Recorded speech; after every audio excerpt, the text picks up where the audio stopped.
for today's coal conference.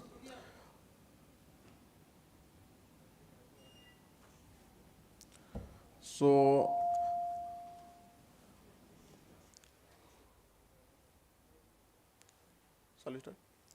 so currently we have Mr. Neeraj Rathore, head of coal procurement department with us. During first term, he could not present due to some engagement with our senior management.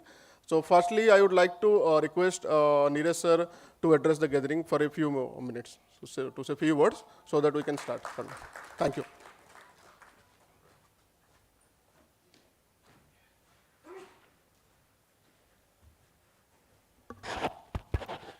Thanks, Shrikant. Firstly, I think I would like to welcome all the dignitaries and guests present here today for this workshop from all our fraternity in power and coal.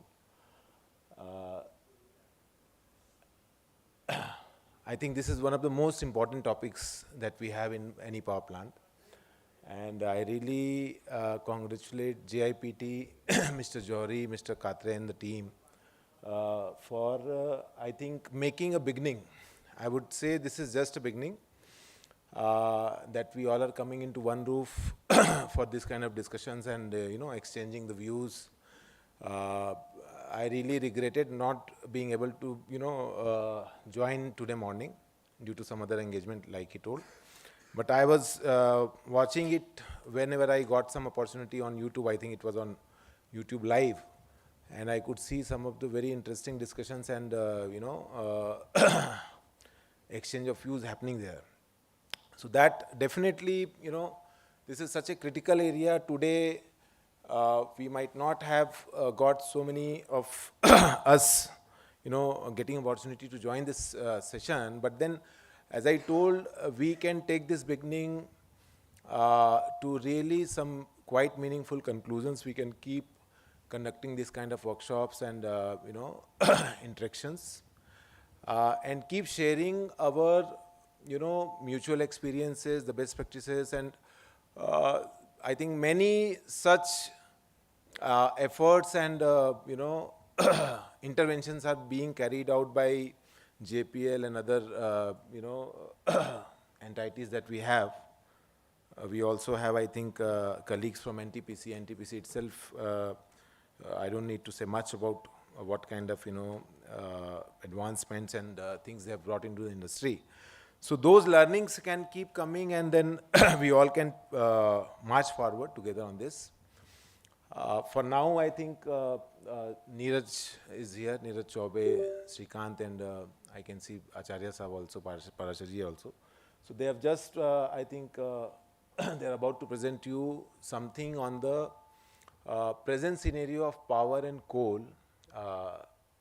industry in India, and then what kind of forecast, what kind of outlook we have today.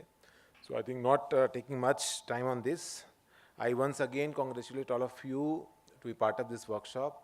Really appreciate the time and effort you took to come here, and look forward to, I think, a learning day ahead of us. Thank you. Yeah.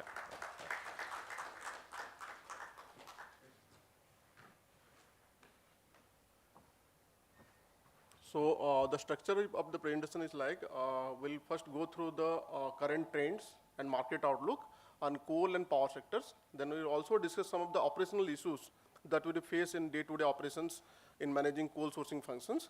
And lastly, we'll discuss the coal sourcings of JPL Tamnar, how we manage those business. So in the first slides,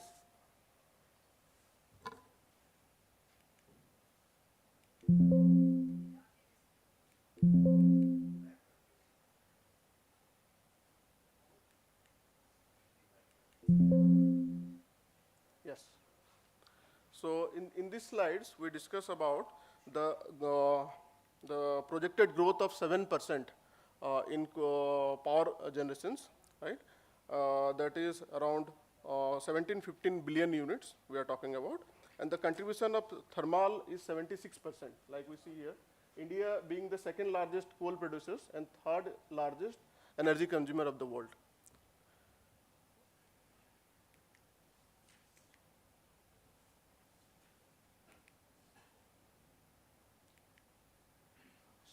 here we talk about the market size in India. That is, like I mentioned already, third largest producers and consumer of the electricity. And the contributions of thermal, that is 57%. And within that 57% thermal, the contribution of private sector IPP, that is 54%. Here we talk about the projections in 2029-30. What would be the contributions of each, like coals, gas, wind, and nuclear. So these slides talk about the energy requirement trends in last, let's say, 10 years, and what would be the projection for next 5 years, right?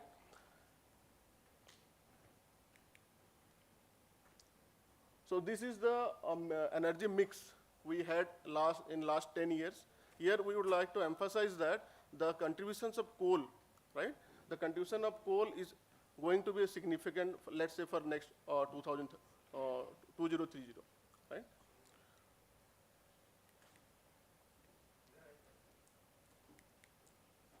This is the power generations trend and the capacity utilization factor. What has been the PLF till now? What is the story so far? So here we can see during the time of COVID, there was a dip. Again, after COVID, the demand of power is increased, and the generation is also likely to be increased further. And accordingly, the PLF has also increased to 64% level. This is a power scenario we are talking about, 2031-32. What would be the mix? This is the installed capacity. We are basically talking about the RE factor, 504 gigawatt, and the installed capacity, trend and projections.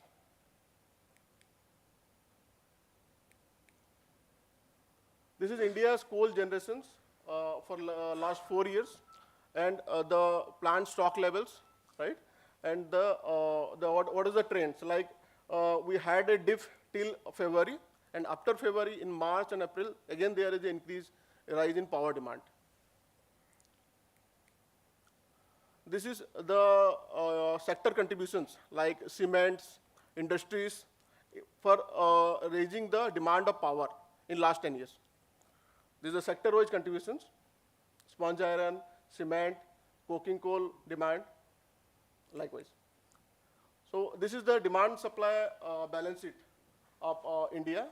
So what is the demand, let's say, for last 4 years, and what was the supply by Coal India and the other subsidiaries? Here we can see already being highlighted, the non-coking coal demand is going to be high as 1,300 million tons in 2029-30, and the power sector demand would be 1,034 million tons, and most of this change is going to be, most of the demand would be to be made by CIL. CIL in production is going to be 1 billion ton, and balance, the major increase has to be met through captive coal blocks. So the major productions from captive coal blocks is the game changer here, right? So this is the India story so far, fifth largest, having the reserve of fifth largest coal reserve, and that is 283 billion tons. 94% of the coal productions is the non-coking coal, and there is a serious requirement of augmentation of coal productions of both CIL and non-CIL mines. This is the coal output from captive coal blocks, CIL and Singneri in last 5 years. This is a trend. So we can see it's not a linear trend, right? There is up, down, right? This is because of Coal India's productions, like that production is going very high, as much as 80 million tons in the month of March, right? So these are the subsidiaries of Coal India and their contributions in coal productions. Here you can see the major subsidiaries like MCL and SECLs. Those are contributing almost 50% of Coal India, right? MCL is having two biggest subsidiary, Mahanadi Coalfields Limited, that is Talcher Coalfields and E Valley Coalfields. Talcher being the second largest coalfield in India. So this is the supply trend the productions and uptake. So we don't see there is any match in productions and uptake, right? There is a mismatch in production and uptake. That's why there is a gap in supply and demand. That is being fulfilled through import coal sourcing, right? So this is the target how Coal India.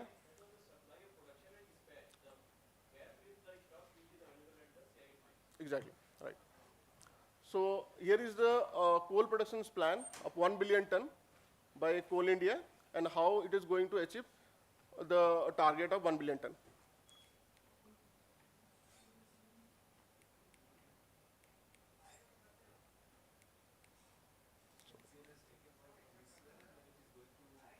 Yeah, yes. So MCL is going to play a major role in making 1 billion ton of coal productions of CIL. So here we have coal sourcing options for power plants, both IPP and CPP. That is linkage. It's the lowest cost coal, around 60 paisa to 1 rupees per GCB. And it is regular stable supply from the subsidiaries. Then we have e-auctions coal. Currently we have spot and Shakti, right? And that comes at a price of 1 rupees to 1 rupee 50 paisa. Cost and volume are subject to market dynamics. That completely depends upon the demand and supply of the market. Import is against a costly coal, costly options that can be used with blending of available cheaper options like e-auctions or linkage coal or captive coal. Again, traders, auction parity price because they take coal majorly from e-auctions. Highly unreliable supply, volume depends upon the availability and market dynamics. Next, captive coal blocks or commercial mining. The cost range from 50 paisa to 1 rupee 50 paisa. Volume and price security we have, but we need a upfront investment. Very huge investment is required to develop a captive or commercial coal block.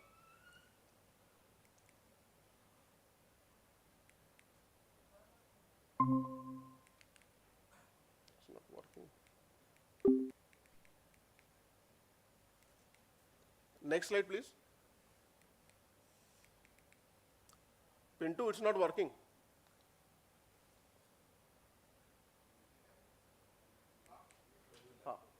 So here we have, where in this slide we basically talk about the increase in taxes in the coal cost structures, right?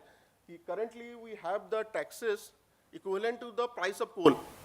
Earlier, the taxes, let's say clean energy cess, that used to be 50 rupees. Currently we have a clean energy cess of 400 rupees per ton, right? In addition to, we have to pay forest transit fee of 57 rupees per ton in some of the mines, like Jampali and Barot, etc. Thank you. Right? And other taxes, including royalty, earlier it used to be 5%. Currently we have to pay 14%. So the taxes part in coal cost structures, it has become equal to the price of the coal, right? Next slide, please.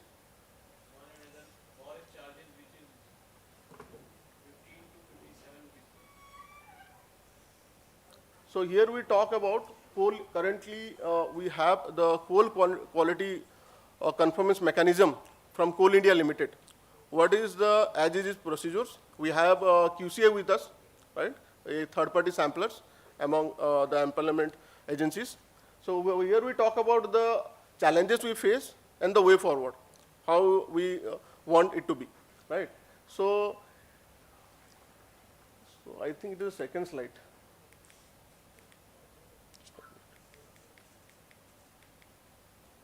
This one.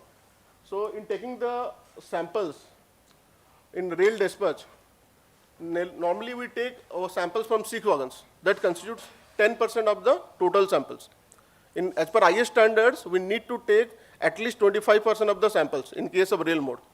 That has been represented several times to various authorities, various forums like CES, Coal India, Ministry of Coal, but it is yet to be given a assurance sort of things.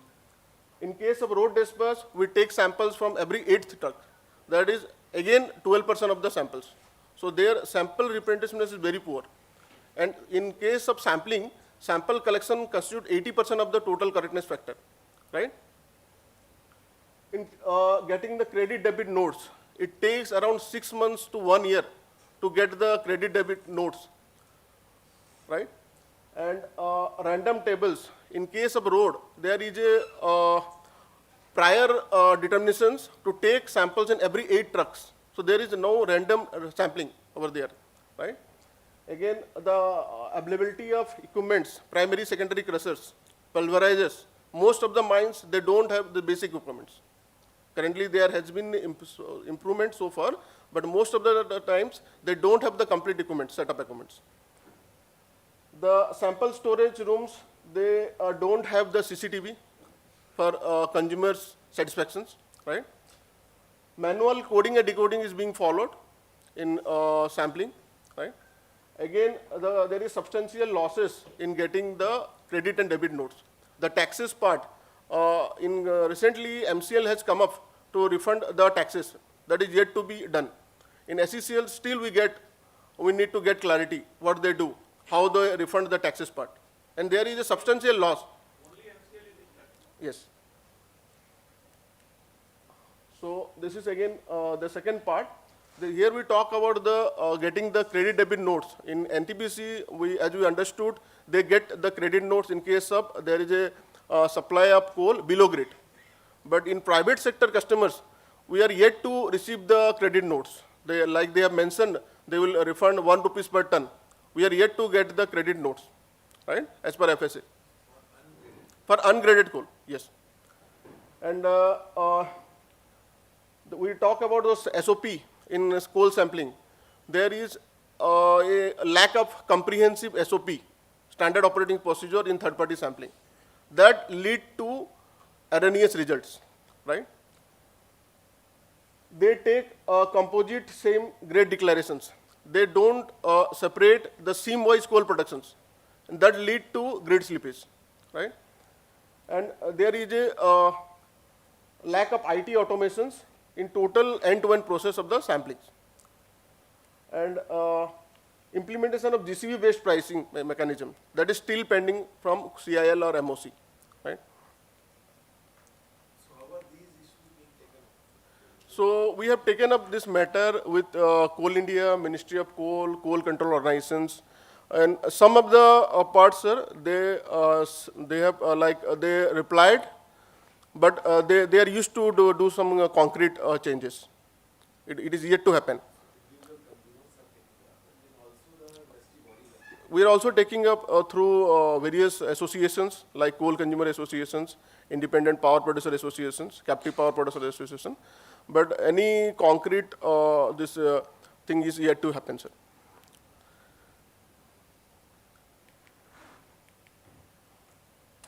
Next moment we have already discussed. So this is the business impact of 1 grade slippage. Where we get 1 grade slippage, we incur a loss of taxes, that's 16 rupees per ton. There is a loss, there is a loss of working capital, 83 rupees per ton, right? That takes around 6 months to sometimes 1 year to get the refunds. And there is a loss of my ACQ quantity, right? The quantity is not getting revised with the basis of the GCB reports. There is an increase in IS handling cost and poor utilization of the transportation modes, that is the trucks or wagons. So here we talk about the business impact of 1 grade slippage faced by consumers. This is on the base price. This is on the base price, yes. So this is the current practice of rake loading. In case of supply of coal through rail mode, it is the responsibility of Coal India to get our rake loaded. But consumer is charged with the, let's say, dead freight or penal charges. Sometimes penal charges are 3 times of the railway freight. Consumers having no responsibility with the accountability in rake loading, they face a penalty charge 3 times of the coal freight, right?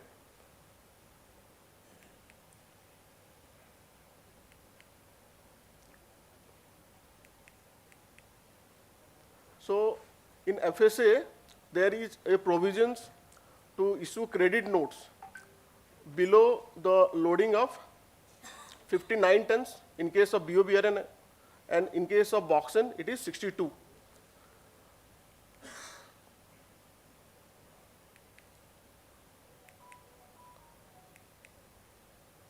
this is the ideal loading freight. What the rakes, number of wagons, let's say type of wagons, it would be BOBRN or boxes, how much coal can be loaded, and what the railway or CIL consider, right? So here we can see a huge difference based on material type, loading type, and wagon type. Let's say for boxes, the carrying capacity of the wagons is 68 tons, but maximum we can load up to 65 tons. So there is a loss of 3 tons of coal. Again, we have to pay the dead freight also, right? So here we talk about the increase in thermal coal supply, thermal coal movement in last, let's say 3-4 years, the trend and the increase, current increase in import of coal. The thermal coal imports basically from Indonesia and Australia and South Africa, they constitute 80% of the total thermal coal in India. So here, these slides talk about the coal import that happened in the month of January 23. And these are the characteristics of Indonesian coal, Australian coal, and South African coal, right? So these are the key conclusions. Aggregate coal demands, like I've already mentioned, that tend to increase to the requirement to the demand of 1.4 billion tons. Major part of the coal production has to come from CIL and the captive or commercial mining.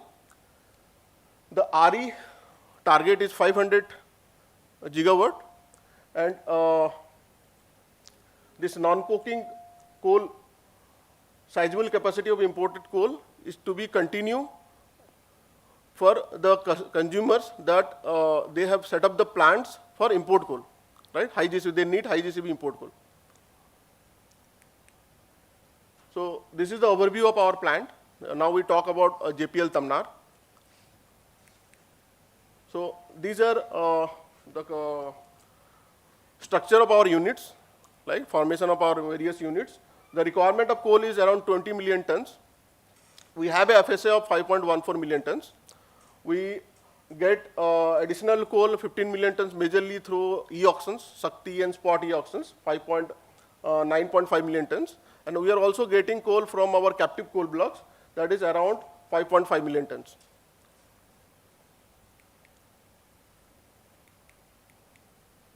So JPL Tannar is the 8th largest power plant in terms of generations, right?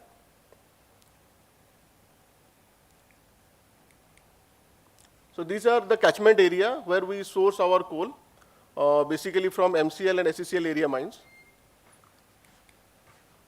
This is a process flow of road mode coal metallizations, that is basically stakeholder management, dealing with MCL, SECL's coal company, and director of mines, various transporters, and our internal stakeholders.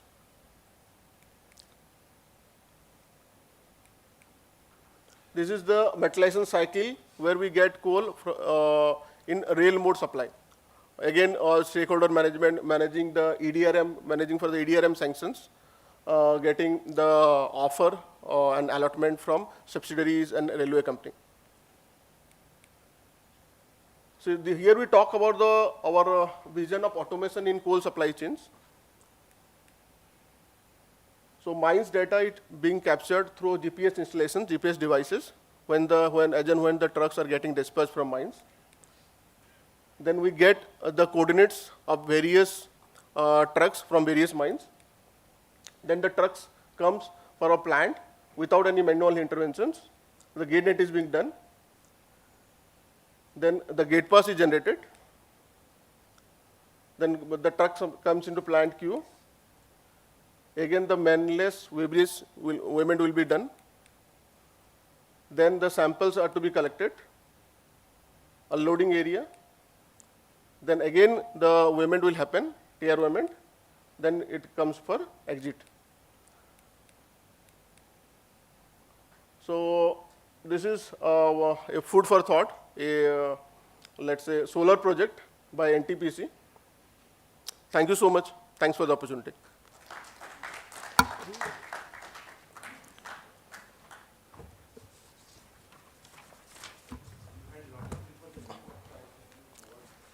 Shortage of time.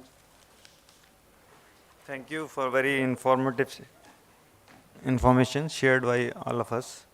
Among us from NTPC Taraipalli, I request them to please come to dais and please share and also introduce please yourself.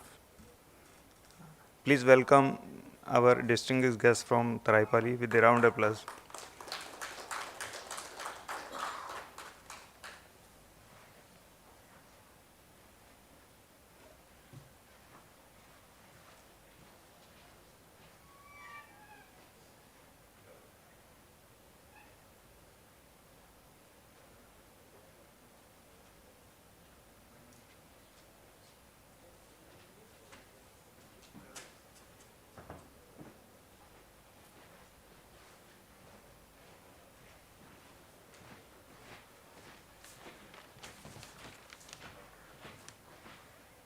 I would like to just add that it is related to mining, core mining. Huh? Am I right? Yeah. So please, once again, I welcome, please. Respected Mani Johari sir, Neeraj sir, and all the stalwarts from the power sector, from various plants of NTPC as well as from other companies. Uh, First of all, I'd like to thank you all. I'd like to thank to JIPT for giving us the opportunity to speak here and present Taraipalli coal mining project. I think one of the Taraipalli is the most closest project from JIPT, from Jindal. We are located just around 50 kilometers from here. So, see, in this presentation, it's on?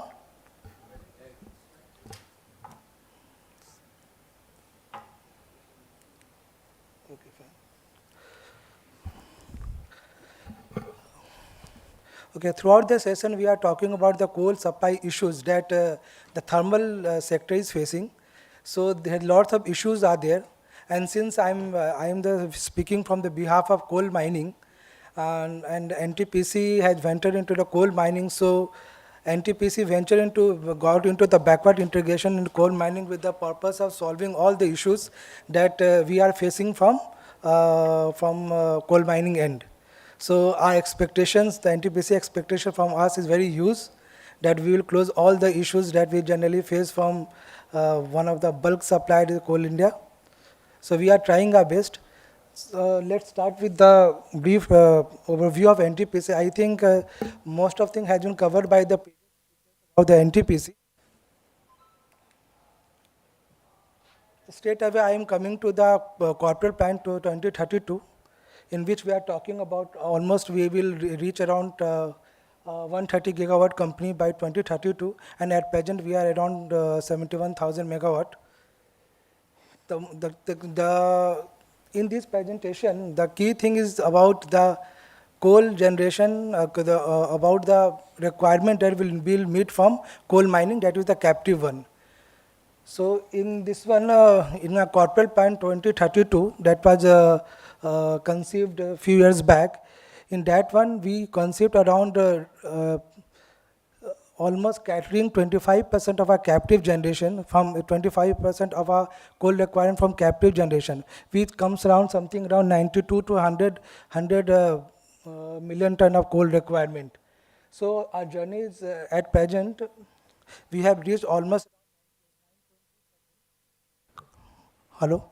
So we have reached almost around 9.3% of the coal requirement. The last year, almost around 249 million ton was the requirement of coal of NTPC. So we met around 23.2 million ton production from a captive generation, which comes around 9.3%. It was something around 65% growth year on year with respect to the last year. And we have again got a revised target from our management that we'll get something, we have to have a increase of something around 40% from this year to the next year.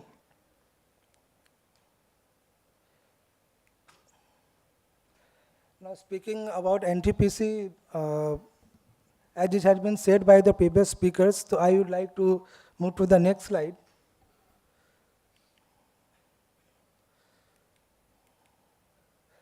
Straight away coming to the coal requirement scenario, since NTPC is India's largest power generation, so it gives itself a responsibility to the NTPC for the power requirement of the whole country and as a whole economic growth. So in 2000 next year, I think this year, we have a projection of around the coal requirement of something like 294 million ton, in which the coal sourcing plan is from different, majority is being supplied from Coal India, as well as the SCCL, Talabira, Amelia, Naini. And apart from that, we are also be trying to import. But the import scenario is that since government is also trying that will try to decrease the import, but to cater to the power generation requirement of the country, we need to import. So accordingly, we have to frame up the strategy. But since we have a captive coal generation, so something we have made a plan of reaching out 31 to 37 million ton in the next year from captive generation, and the rest we'll try to make up with the import. Around 5.42 million ton has already been decided by NTPC to import this year in the first half. Pardon? See, we mainly we are importing from the Indonesia and as the Australian coal also, but we have around from Indonesia as well as the South Africa. We are doing directly also, and we are also using the state, that is STC platform. So in this year, compared to the last year, around 14.2 was the coal production for captive generation, from captive coal mining. So this year we increased to around 23.2. And as per the, we also, now we are targeting around 100 million ton in the next few years. So in the next slide, we'll talk about the coal mining portfolio. Regarding the coal mining portfolio, we have got around 7 coal blocks. Earlier it was around 10. Then we dropped the 3 coal mining blocks and we are restricted to 7. Among the 7, the 4 coal mining projects are the Pakri Barwadi, Dulanga, Talaipalli, and Chatti Barati. These have become operational. Pakri Barwadi started production in April 2019. Talaipalli also started in 2019. Dulanga started Dulanga, the key started few years back, and it had reached the PRC at the peak rated capacity around 7 million ton. And Chatti Prayati have started just recently, and Kerandari just this month we have started the mining operations. So maybe in the next few 2 or 3 months we'll start the coal production. And regarding the Badam, that is the coal block of 3 million ton capacity in Hazaribagh. So it's already in the process of tendering. The bid document is getting under preparation. So maybe in the next year we'll go for the tendering, and hopefully we'll start the mining operation from there also. And the one good thing about NTPC is that NTPC has done the formation of NTPC Mining Limited. The formation took just this year only, and the formation happened a few years back, and the problem was that since all the blocks are being allocated by MOC, and we were under the Ministry of Power, so all these blocks need to be transferred to NML. So this took some time back. And since Pakri Waghraji was a basket project, it was transferred much earlier. Now, I think last month only, it was an agreement done with the MOC, and MOC was ready to transfer all the coal blocks that were allocated to NTPC to NML. Now, under the NML umbrella, all the coal blocks would be transferred. The big advantage of NML would be that we can devise up the strategies as per the coal mining scenario. Since majorly NTPC is a power sector company, so most of the policies has been devised as per the power sector. But since coal mining is a different the different scenario, so accordingly many policies need to be framed up. So accordingly, this animal was considered by our board. And we have almost dispatched a record 21.9 million ton of good quality coal. Is almost a growth of 48% year on year. So we are not just into the coal, we are branding to coal. So we are speaking about not only the coal requirement we need to cater, we are talking about the good quality coal. Because our basic formation has been on the basis that we need to suffice to the quality as well as the quantity requirement of NTPC. Yes, sir.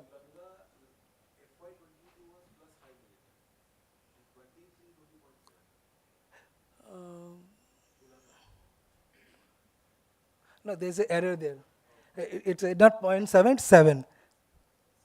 Yeah, 7. See, 7 million ton.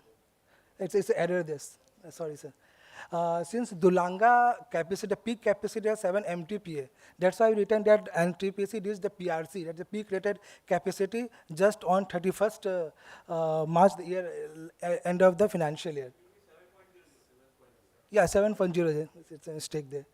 So last year, since Pakri Barwadi was conceived around, it was considered, when it was conceived, it was considered one of the largest coal mining project of our country. The peak rated production was around 715 MTPA.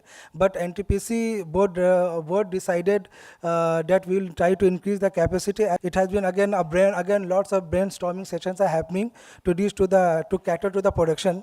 So I think last month only, last a few months back, it was again conceived, it was again brainstorming session was done to increase the production up to 25 MTPA few years down the line. Since 3 of our coal blocks has been returned because of the commercial reasons and other problems, so we need to cater to the production from a captive. And since ministry is not listening that you have got the coal blocks, so you try to maximize the coal production of your own resources. So we have got the owners to increase the production, but as we have to also see the technicality and the safety features. One of good project is Dulanga, that is located just in Jharsuguda area. The PRC is 7 MTPA.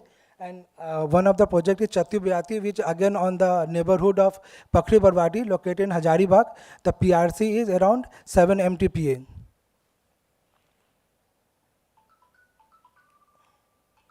Now I will talk about this map shows the location of the various coal mining projects that had been allocated to NTPC.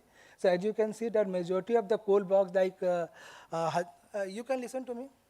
It's troubling me. Okay. So as you can see that majority of the coal blocks, around 4 of the coal blocks are located in the Hazaribagh area. The adjacent to Pakri Barwadi is Kerandari, Chatti Baryatu and Badam. And production from Pakri Barwadi has been started in 2019. And it has been coming. All the coal projects are under the MDO mode. Just we have did the experimentation in Talaipalli because of the various issues. Since we have got into the litigation with the MDO, so NTPC has done the plan B. It started with the experiment with the smaller area that has been covered, that it was not earlier covered under the MDO mode. So it was something around starting the production from the area which was not covered in the previous tender. So we started with the South Pit extension of targeting around 1.8 MTPA within 2 years. Then NTPC Talaipalli got into the plan of the South Pit extension, and then again it got into the West Pit. The South Pit extension has been awarded to KCCL, and West Pit has been awarded to PC Patel. The KCCL, yeah, we have mainly got into the contractual mode only. Since NTPC was totally a power company, so NTPC thought that since we are not an expert, but we are very much expertise in the contractual management. The NTPC is very good in that. So NTPC thought of why not going to do the MDO mode, since that's the future trend. The only thing NTPC is banking upon is financial capital as well as the ability to contract, to manage the contracts. Until now it has done fantastic. And slowly, few years down the line, we'll develop our own expertise in coal mining. And maybe few years down the line, we can also have a in-house production also. So we did experimented with Kerandari also. The experiment is going on. And we experimented with the various contracts that happened in Talaipalli. So KCCL, that is South Pit extension, of meeting around 6 million ton within 3 years. And 14 million ton within 5 years from the West Pit. And again, maybe in the next month only, we will going to about the East Pit contract. That will be for the 10 years. And the target will be to reach around 14 MTPA. So the majority is located in Jharkhand, then one is in Odisha, and Talaipalli we are in Chhattisgarh. And another coal boss, that is the Banhadi, that again will be the one of the largest project of meeting around 20 MTPA that is linked to our Patratu coal project. Since Patratu we had received from Jharkhand government, so along with that, Banhadi project was the captive project. So we also got into the Banhadi also.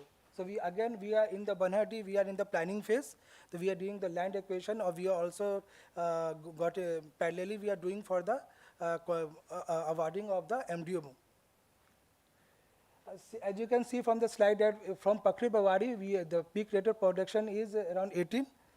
And for Talaipalli, it was 18, then we are revising to 25. From Dulanga, we are increasing from 7 to 8.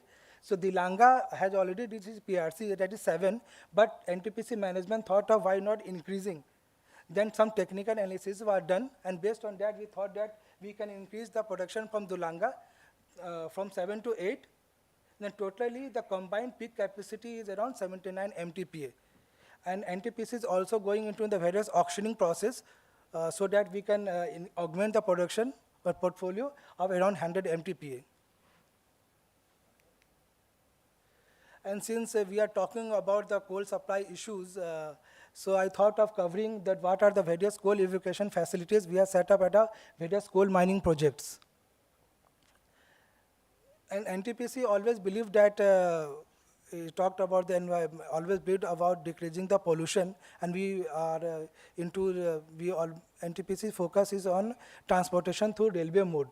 But since we are new into the mining, and mining takes a lot of time, and most of the mining projects are from the remote areas, and most of the coal blocks that we have got we're mostly located in the remote areas. The problem is that obviously the problem is about the coal evacuation facility that is not available there. So it's all these are remote areas in terms of road as well as from railway connectivity. So parallelly, we are doing, we have ventured in, we are exploring the various road options, but in the long term, we are all going for the railway transportation mode. So from Pakri Barwadi, that is the basket project, the system that we are having currently is that around 66 kilometer overland conveyor is there, that our MDO has set up within the mine. From the mine, we are going for the 13 kilometer elevated conveyor reaching to the Banadag railway siding that is functional. From there, through waffle loading, we are connecting to the Indian railway system. The line is electrified one. From Dulanga, we have a MGR connectivity around 10 to 12 kilometers to Darlipalli. There also we are having a silo loading as well as the waffle loading. And intimate dispatch is also done to NTPC Kudgi. As where many times we get the demand from our fuel management group to supply the coal to various NTPC plants in case of any shortage. From Talaipalli, as has been spoken by previous speaker, that we have a MGR of 65 kilometers. We are catering to Lara, but again, it was thought that why the NTPC Talaipalli will cater only to Lara. The NTPC Talaipalli can increase the production and cater to the other thermal power projects of NTPC also. So recently, Talaipalli railway siding was notified by the Southeastern Railway, and it is a private siding which can cater to the production of other other coal mining projects. So through some of the part will take the MGR, and there is a cross line through which we will link to the railway network, Indian railway network, and through that we will cater to the around 7 to 8 plants of NTPC. And from Chatti Bariatu also we are see, in the Chatti Bharat and Kerandari, is a very interesting thing is that we are trying to set up the pipe conveyor package. We have already awarded around 9 kilometer pipe conveyor package to L&T, and the work is going on. So from Kerandari, through 9 kilometer pipe conveyor, we will reach to around a village called Urda. From Urda, there is a Part B conveyor package, through which will connect to the ECR line on the Shippu-Tori line. That is already functional. But since Part B package has not been awarded because of the IR issues, so from Urda we are trying to connect to the Shipur-Tori line. At present, since Chatti Bharati has started, so we have talked, and we have tried to, from road transportation, we are trying to reach the Katman Sandi. That is a functional railway station on Shippu-Tori section on ECR, and from there we are doing the rail transportation to Bar. Apart from that, we are catering to the road through road transportation to North Karampura. That all the contingent requirement. But in the long term, we are all going through the rail transportation mode only, and that too through electrified railway line. From Badam, around I think 3 to 4 kilometer road transportations to base railway siding, that is connected to at Barkha Khana station through ECR siding, through ECR line. And Banardi, it's connected to Patratu, and Patratu is having own function railway siding. So basically, why I'm talking about is that we are talking about trying to decrease the transportation through road. So we are trying to mitigate all the consistencies that we get through the road mode. As we have, there are various issues connected with the roads. First of all, the road mode is totally, the road sector is totally, most of the players are not very organized. Road network is not very organized, and most of the road networks are through the highway that the public people, common people are using. That is creating a lot of nuisance in the terms of pollution, accidents, and creating a lot of IR issues. When these IR issues are cropping up, that itself is raising a very difficult problems for the mining as well as the power plant. So in case if any accident happens, that there is a total road blockage, that totally disturbs the harmony of the mining area, and again that will lead to the production loss. So mainly considering all these, better it would be to totally shift to the railway mode. Now, talking about the railway evacuation facility at Talaipalli, since I am from Talaipalli, I thought of giving a little more thrust on Talaipalli. So recently, our CMD has inaugurated the MGR line. The first rake was dispatched to NTPC Lara on 22nd November. So since MGR line was not initially started, we started with the road transportation, but we have diminished a lot through road. So we are doing the transport through the MGR. We are also doing the transport by Indian Railway. And regarding the MGR part, one good thing is that since we have started the MGR, but the thing is that we are doing from the diesel engines. And again, diesel engines is consuming a lot of diesel only. So that itself increases the carbon footprint. Now, we all know that we have got into the scenario of climate change. So we have signed different agreements with the government. And we all know that the government of India, the PM had signed had given the 5 pledges in the UNFCCC. Accordingly, that we have to decrease the emission intensity. The NTPC has thought of decreasing the emission and carbon intensity by 10%. So obvious is that we need to decrease the carbon footprint of our coal. Since coal is already it's heavy on carbon footprint, so why not try to decrease as much the carbon footprint from different areas? So when we are talking about the carbon logistics, the carbon footprint we can decrease by if we venture to the green mode of transportation. So the MGR network is already, the overhead electrification work is also there. So it's going on. Around 55 kilometers already been electrified, and very soon the inspection will be done and the line will be charged. So around 55 out of 149 TQM has been completed. It is expected that the line will be ready by June 23 end, and we expect from July that electrified engine will get started, and further it will diminish the diesel consumption of the coal transportation, and further it will lead to the decrease in the transportation cost, benefiting through the country as well. So this is the MGR layout of the Talaipalli mine end. So we have got Waffle 1 only, since silo is not ready, and we are already in the process of adding the silo as well as the conveyor package that will cater to from East Pit to the MGR. So from there we will have the silo, but since for now we have got into the Waffle 1, and again recently the second Waffle has been, the Bhumi Pujan has been done, and I think in the next few months the Waffle 2 would also get ready. That will itself increase augment the coal supply from our dispatch end. Now, since we are catering to we are the captive coal company of NTPC, so obviously the thing is that we need to solve the issues that the power plant is facing from coal supply scenario. So these are some of the issues that has been getting faced by our power plants due to the coal. I think this has been covered. Most of the people know, since we are from the power sector, from the thermal power plants only. The main issue is about the quality inconsistency. The quality consists in the grade, moisture content as oversized boulders. Then apart from the oversized boulder, the foreign particles also come into the picture. Even if the foreign particle, that is the OB, the overburden is not coming to the picture, the shelly coal comes into the picture. And shelly coal has itself got a very low GCV value. So all this is diminishing the coal grade, damaging the boilers while the firing process, in the whole supply chain is doing the choking and all. So it's creating a nuisance. It's a sort of a domino effect sort of is there. In case of a large size boulder comes, a shelly coal comes, it damages the whole pipeline, whole system of power plant. That's why that will cover in the next presentation.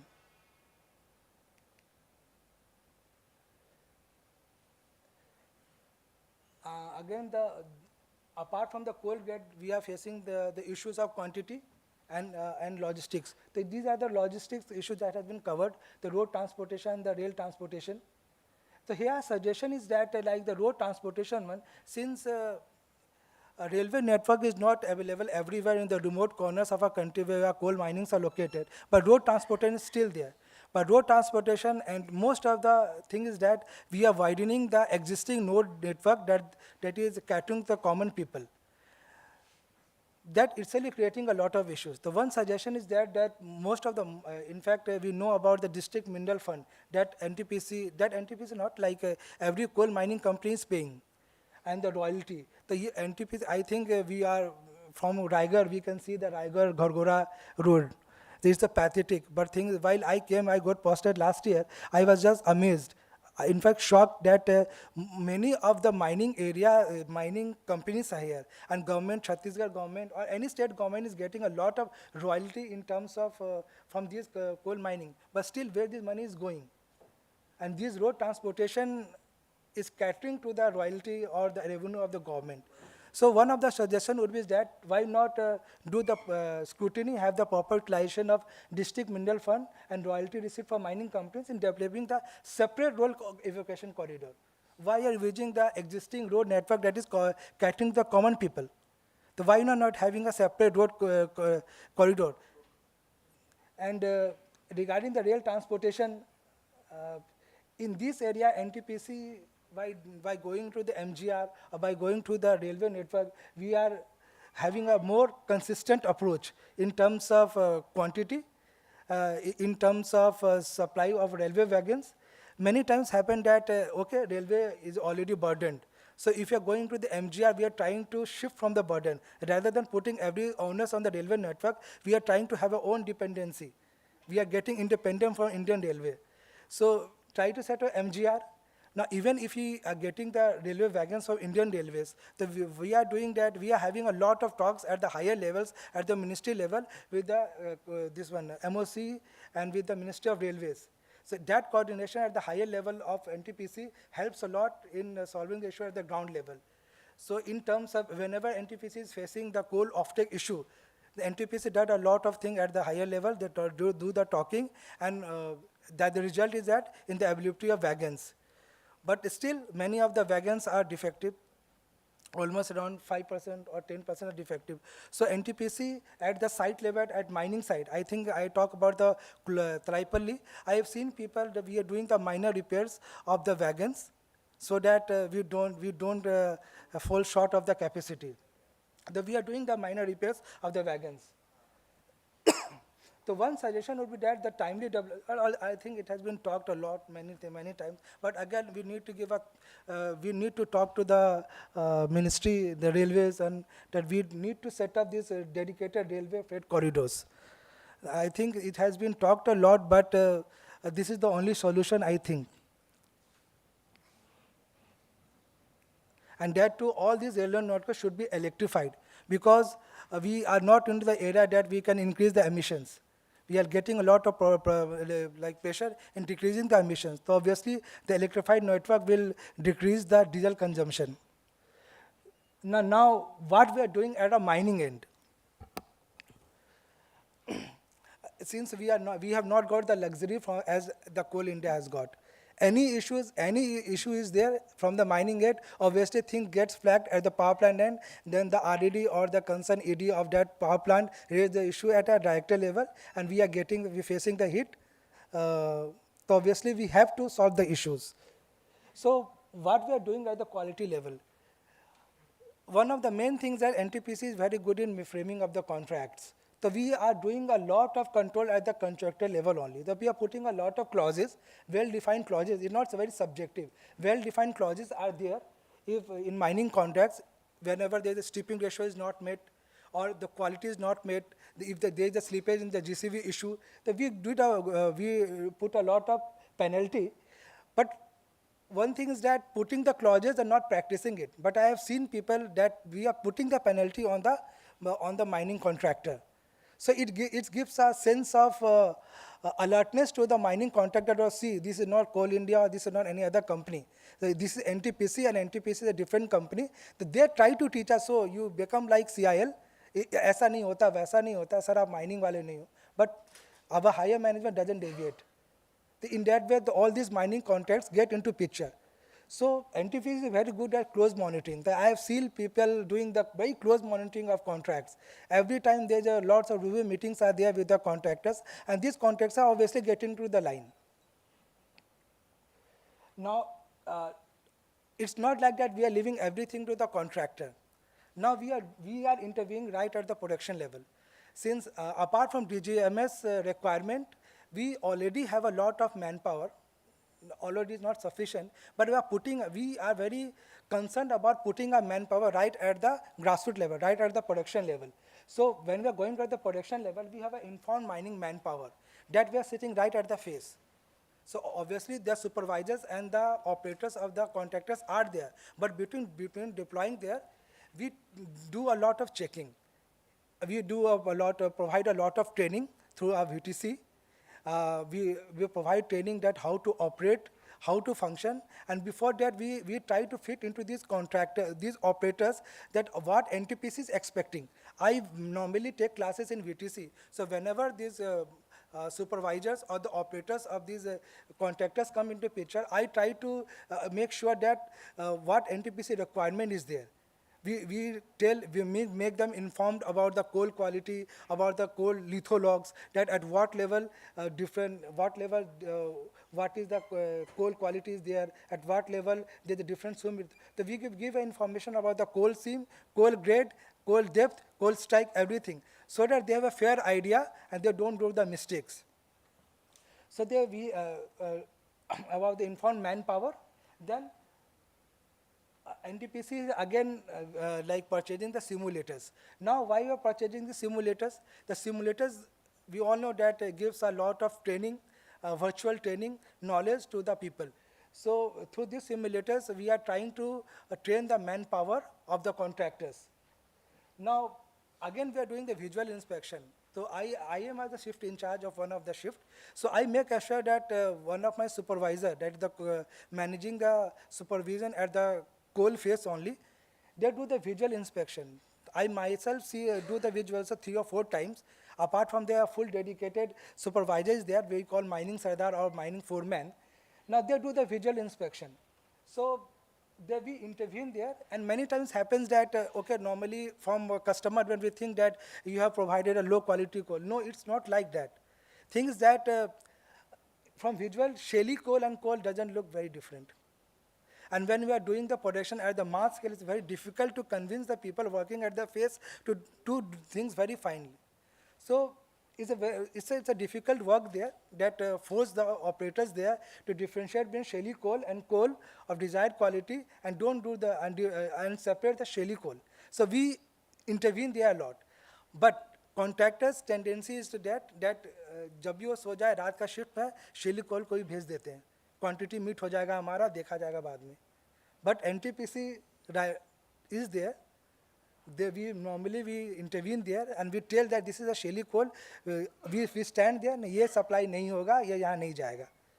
तो वो वहाँ से we try to control the quality. Now, and before, why this shaly coal and dilution happens? Many times that एक होता है कि in mining there are different seams of coal. It's basically sedimentary rocks. the different rocks seams layer is there. And before the coal seam, there is overburden. Anything that is not coal is called overburden or interburden.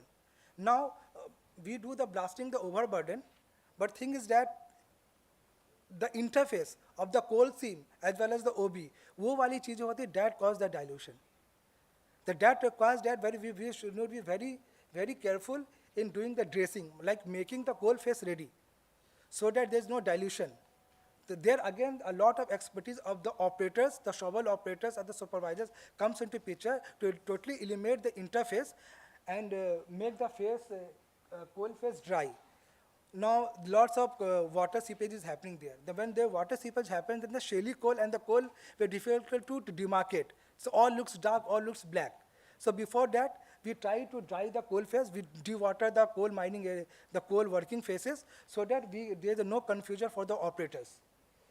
And all these things can be get done when there is adequate illumination. Illumination is there. And since mining is a very open area, so we make ensure that the illumination, proper illumination is there right at the coal face. Only then all the visual inspection will come into picture. And up till now, many of the production happens from blasting.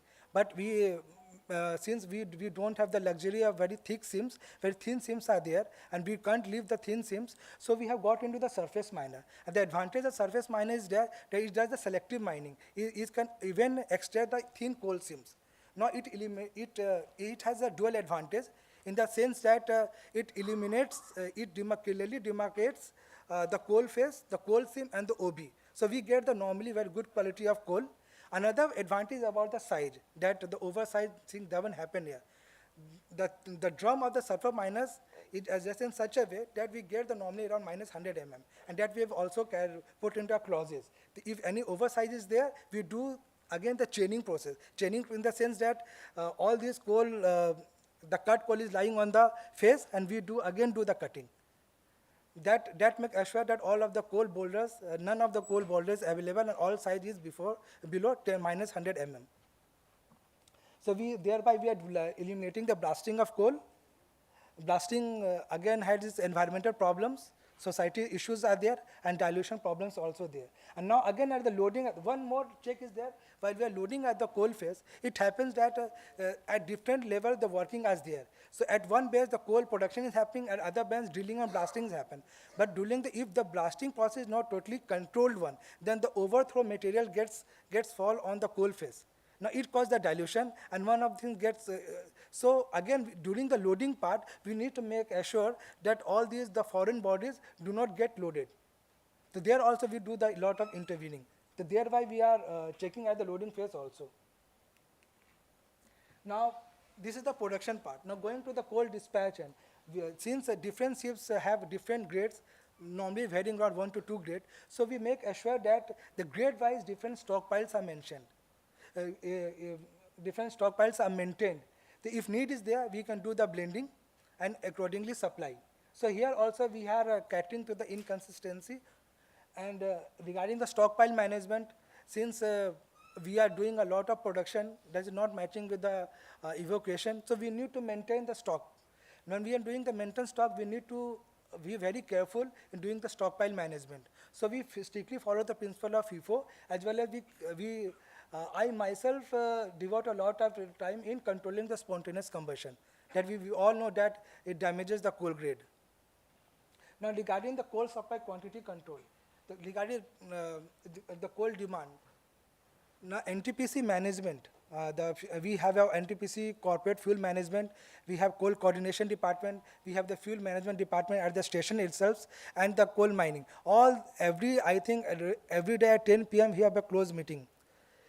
The regular these meetings, why it is helping is that we do not get a shock in terms of coal demand. We know much ahead that we need to cater to the production.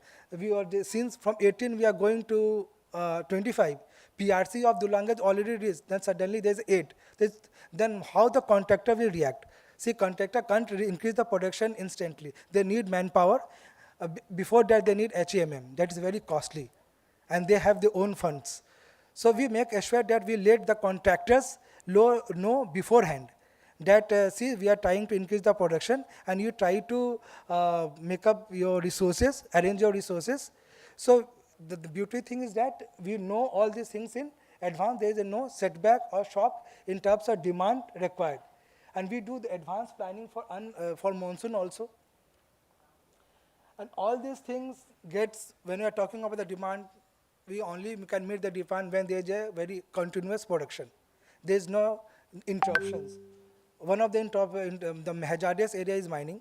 So we have to, and we are controlling through safety. So we have an ideology of safety before production. The last day when I posted in the site, I have seen that NTPC put a lot of emphasis on safety. So we follow the principle of safety before production, and this goes at the grassroots level. I myself conduct a lot of pep talks right at the night shift, because 12 hours is dark hours. And that in the night shift, we need to make up the production, but again, it is the problem of meeting the accidents. So here, myself, I get into this one, we do the chai pe charcha and all in the tea breaks, so that even if the contractor do not provide their breaks, NTPC intervenes. We do a 5-minute talks at different various points, so that they get refreshment as well as they get energized and they get aware. So all our shift manpower get into that mode only. So we are trying to decrease any sort of accidents or incidents, and we strictly follow SOPs to be followed. So we are doing the safety trainings.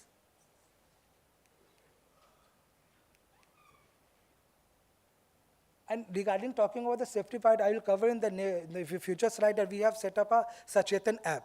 Now, through Sachetan app is there the different SOPs and the different the near-miss incidents, the learnings from various coal mining projects are shared there. All the documents are shared there on one app, and through these the learnings from various each spreads across the various power stations, the coal mining projects. I talked about the transportation by Indian Railways.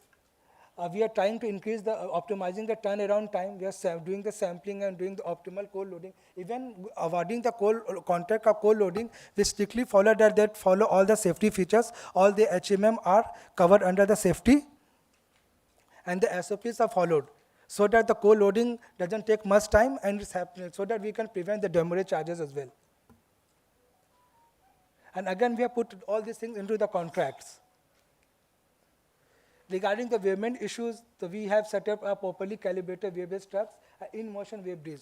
Now, regarding this weightment and automation part, the first speaker from Intelligence, the first speaker from that company, we have already given up the contract, so that there is an automated gate, automated entry and off trucks, dispatch trucks, right at the entry or exit time. We are given the third-party sampling to SIMFA, so that they can adhere to SOP, and we do not have any tussle about coal grades, because we don't have the luxury. We are supplying to our own company. So we are set up SIMFA, we ensure that they follow the SOP.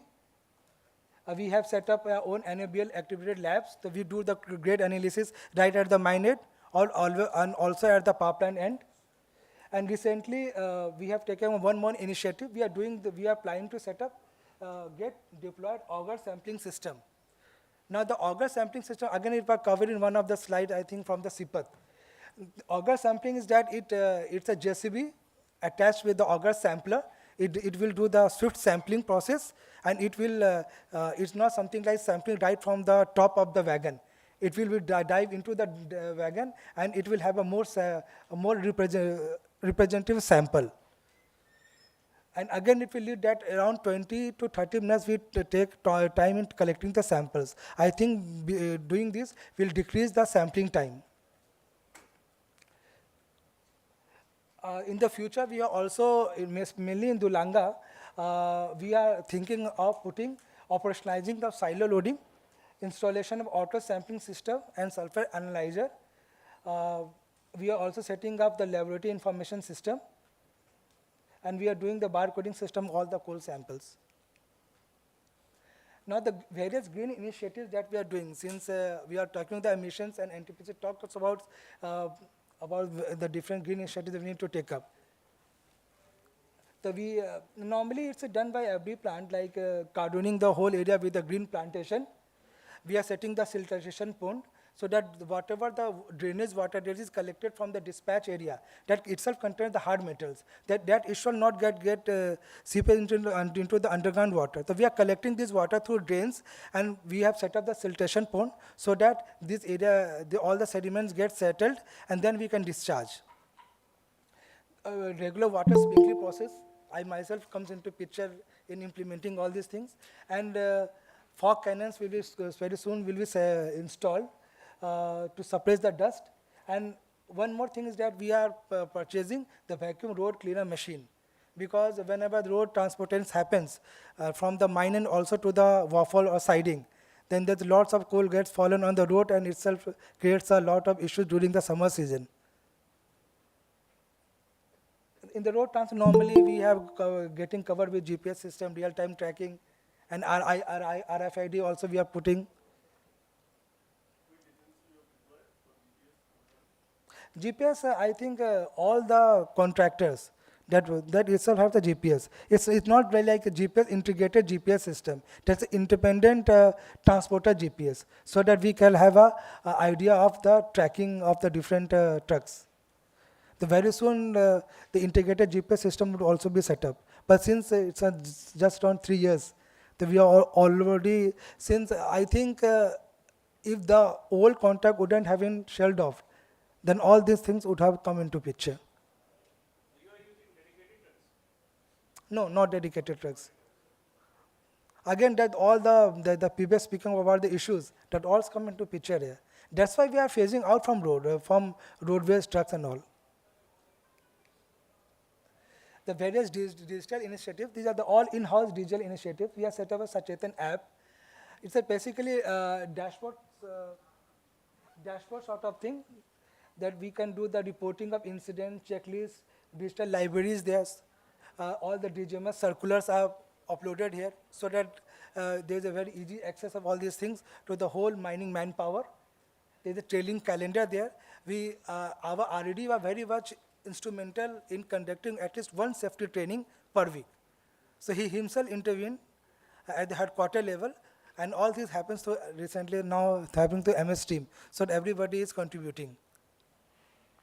Then safety quiz, VTC feedback, and we have also got into the digital mode of SMP, the safety management plan. Another is the Khanan Distri app. Now all the coal mining projects, for shift-wise production, HMM deployment, all this gets reported here. So we have to update these reports in the app, so that one platform we can see that the HMM deployment, where there is any lapse in the why machine is not there. So the thing is not that there's a coordination or the control from the site. There is also a layer at the headquarter level. If there is any interruption in production, we get a call. So they want to get informed, so that nobody is complacent. Now recently we have set up, this is one of our executive from our Talaipalli coal mining project. He himself along with his team set up, he had framed MSDC, the Management Supervision Direction and Control app, in which we are trying that all the HMMs of each of the contractor gets into captured here. So right at the shift, we do the HMM checklist. That every operator do a certain checklist that all the safety devices are okay, all the problems, all the like the level of oil, hydraulic oil, all these are in control. They do a random checkup. Now all this will get through the app. Now when you, again that the HMM, there is a barcode will be there, you go there, do the scanning, and you get all the information of the machine. So all these things, all the HMM information will be captured into the app, so that it gets easily spread. So we give records of HMMs and manpower. And also one more problem regarding the mining is that many of the unauthorized entries happening here. That itself creates a safety issue. So we make sure that we do the random checking of the authorization, and we also update the same through the app. Now the next thing we'll do is that the GPS-based tracking of people and equipment through LoRaWAN technology. Already it has been awarded, and it is into the implementation phase. Every machine and the manpower would be captured under the GPS tracking system. We are also trying to purchase the TLS, a total station, to capture the dump slope monitoring. That is a very huge hazardous area in mining area. You have heard of this totally that, you must have heard about the dump failure thing. So we, to control the dump failure and to, before anything happens, how we evacuate the area, that preventive sort of capturing is through total station. Then we are trying to purchase, already is awarded, and we'll get a HMS simulator for safety-based training. And then again, we awarded the RF-based automated entry. That's already into implementation. So that's all from coal mining. Thank you.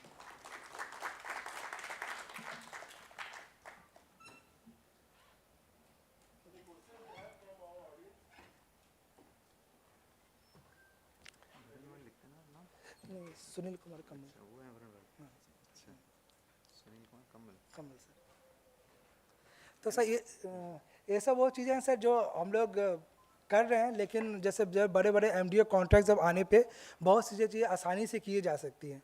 तो अभी हमारा 3 साल ही हुआ है, हमारा plan 2032 तक जाना है, and maybe I think maybe 2 or 3 down the line we'll try to catch up every of the IoT stuffs, every of the automation, and every of the state-of-the-art infrastructure into our mining.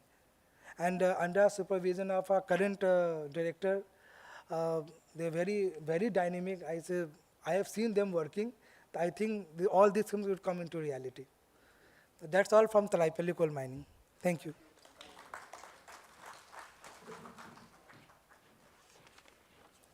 Thank you, Mr. Sunil Kumar Kamal, Manager Mining NTPC Taraipalli, for sharing a very informative and detailed insights about their mining operations and what state-of-art technology they are using and what are they planning. Now I would like to request our HOD Chemistry Department SPHRS sir to please share.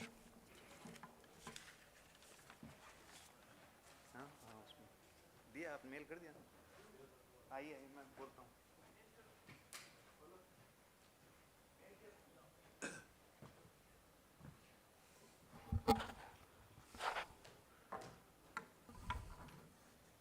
Good evening, sirs. I am having a totally different discussion. it is quite away from what we have discussed till, but it is, I think it is interesting and may be useful for a handling of coal.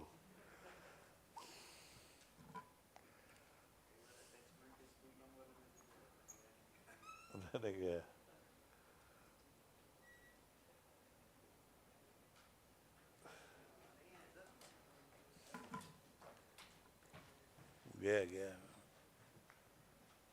नहीं हो रहा।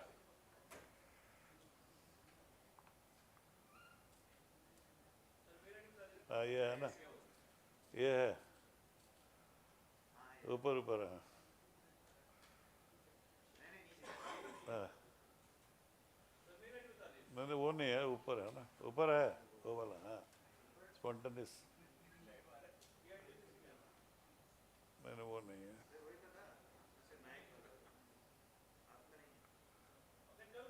हाँ हाँ नहीं कल है ना, कल का है।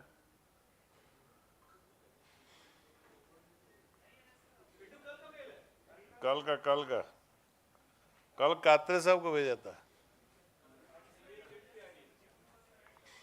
कात्रे साहब को भेज दिया था।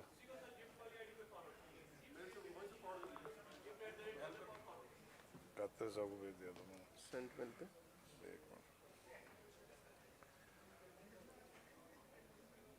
सेंट सेंट हाँ फॉरवर्ड कर दें, खोलन तो फॉरवर्ड JIPT JIPT JIPT@jindalpower.com ना हाँ सेंड गया। विशाल चेक करो मेल।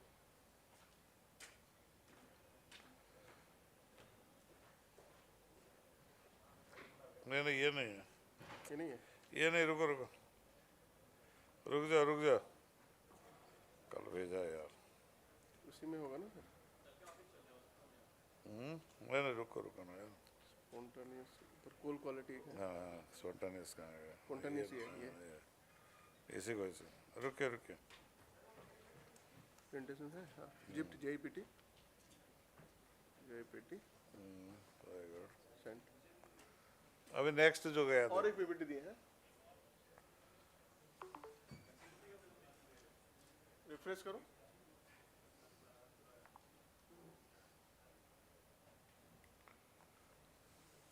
सेंट में लस लगेगा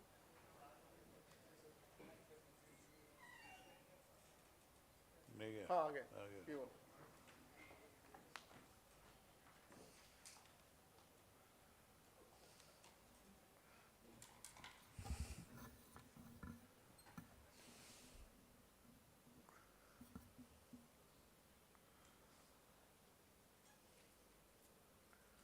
Sir, this presentation is on spontaneous combustion of coal, which is being generally observed in mines, in our stockpiles, stockyards. There are certain regions next.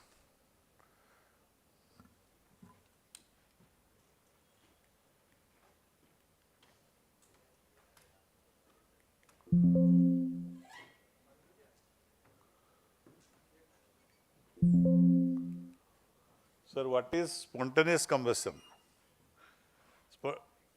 Spontaneous combustion is an oxidation reaction that occurs without an external heat source. The process changes the internal heat profile of the material, leading to a rise in temperature. This can eventually lead to open flame and burning of the material. Mainly, coal is having a strong affinity to oxygen. The reaction with oxygen, which is an exothermic process. So, initially a localized heating takes place, localized small heating takes place. After that, it is accumulated and the fire grows up.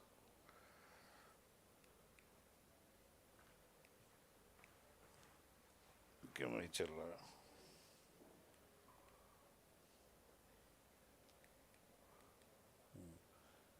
So it follows this triangle, fire triangle. This is a common oxygen, heat and fuel. Principles of spontaneous combustion and general theory. Spontaneous combustion of coal is a fire initiated by the oxidation of coal. Coal fires require three basic elements to exit as per the fire triangle. The process leading to spontaneous combustion can be summarized as follows. Oxidation occurs when oxygen reacts with the fuel, that is coal. The oxidation process produces heat. If the heat is dissipated, the temperature of the coal will not increase. If the heat is not dissipated, then the temperature of the coal will increase. At higher temperatures, the oxidation reaction proceeds at a higher rate. Eventually, a temperature is reached at which ignition of the material occurs. Heat dissipation depends on the thermal conductivity of the coal and the surrounding rock on convection process caused by wind and barometric changes in the atmosphere and on the minor and major fracture density in the rock mass.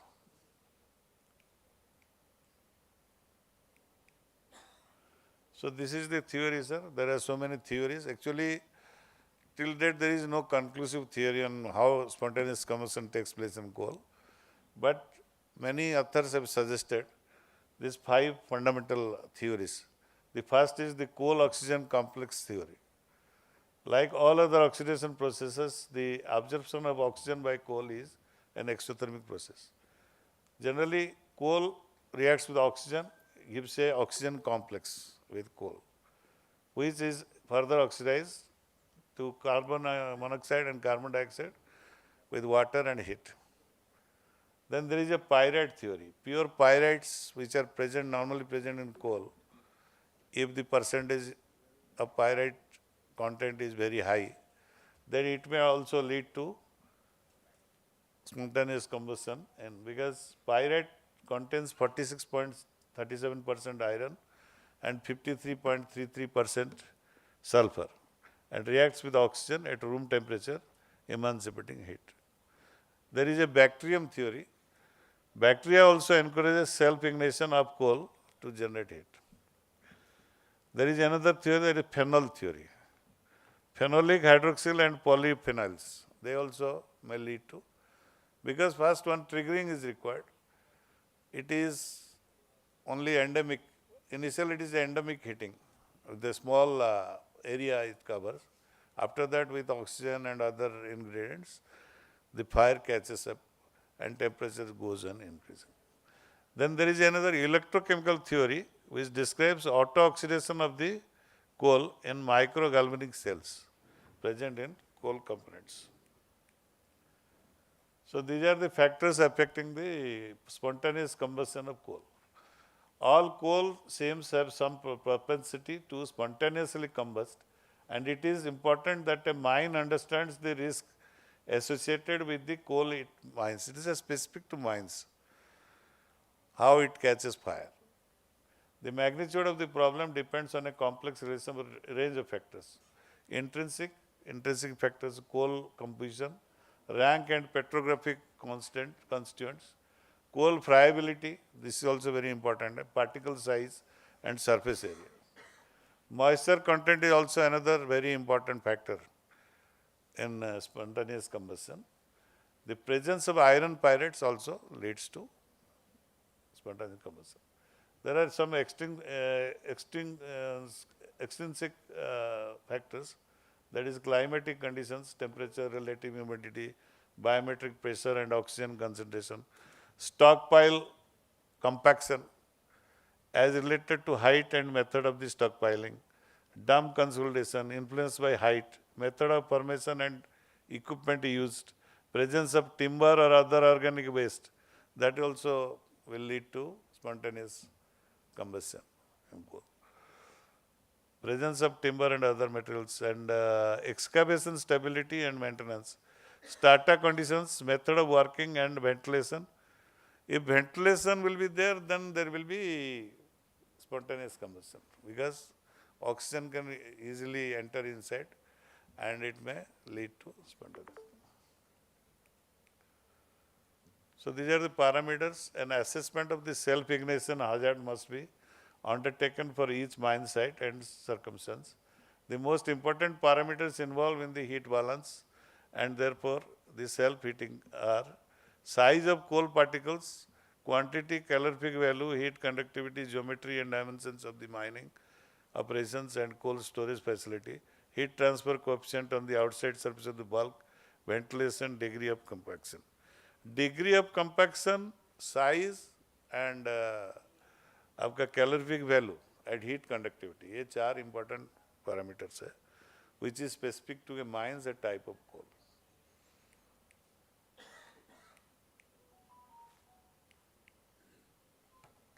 So these are the primary causes of spontaneous combustion in underground mines. Cross coal, that is contact in sluggish airflow. Airflow is sluggish, but coal is crushed. So there are gaps where the air can enter into the ventilation will remove heat. So it should be well ventilated, preventing a rise in temperature, while extremely poor ventilation will not supply sufficient oxygen to support the process. On surface, the major problems are usually associated with the stockpiling of coal or waste dumps containing rejected and coal material in unconsolidated heaps where oxygen can come into contact with the coal and heat cannot dissipate. The problem is compounded when rainfall causes erosion, thereby progressively exposing more coal to the oxygen in the atmosphere. Very high ash carbonaceous cells will also spontaneously combust under the right conditions, particularly if they contain a high level of corrosion, that is mixture of organic chemical components that makes up a portion of the organic matter in sedimentary rocks. Many strip mines have severe spontaneous combustion, the spoil heaps. In addition to the known problems in stockpiles, waste dumps and spoil heaps Spontaneous combustion may occur in the following situation. Coal outcrops, shallow working exposed by subsidence, either directly or through fissures. To sustain combustion, oxygen, fuel and heat must all present. Spontaneous combustion, stockpiles and dumps can usually best be controlled by handling high risk material in a way that limits its contact with oxygen. Spontaneous combustion, stockpiles and dumps can usually best be controlled by handling high risk material in a way that limits its contact with oxygen. The tendency of coal to self-heat is a function of both intrinsic factors and setting and environment conditions and extrinsic factor, that is mining related. ये तो पहले हम बोल दिए हैं. Combustible matters can interact with oxygen in the air at ambient temperature, releasing heat. Favorable condition for spontaneous heating would be accumulation of heat caused by a rise in temperature and hence the increase in reaction rate. Although at ambient temperature, the reaction can be so slow that it is unnoticed. When heat accumulates, the temperature is raised, and according to the Arrhenius law, the reaction rate increases exponentially.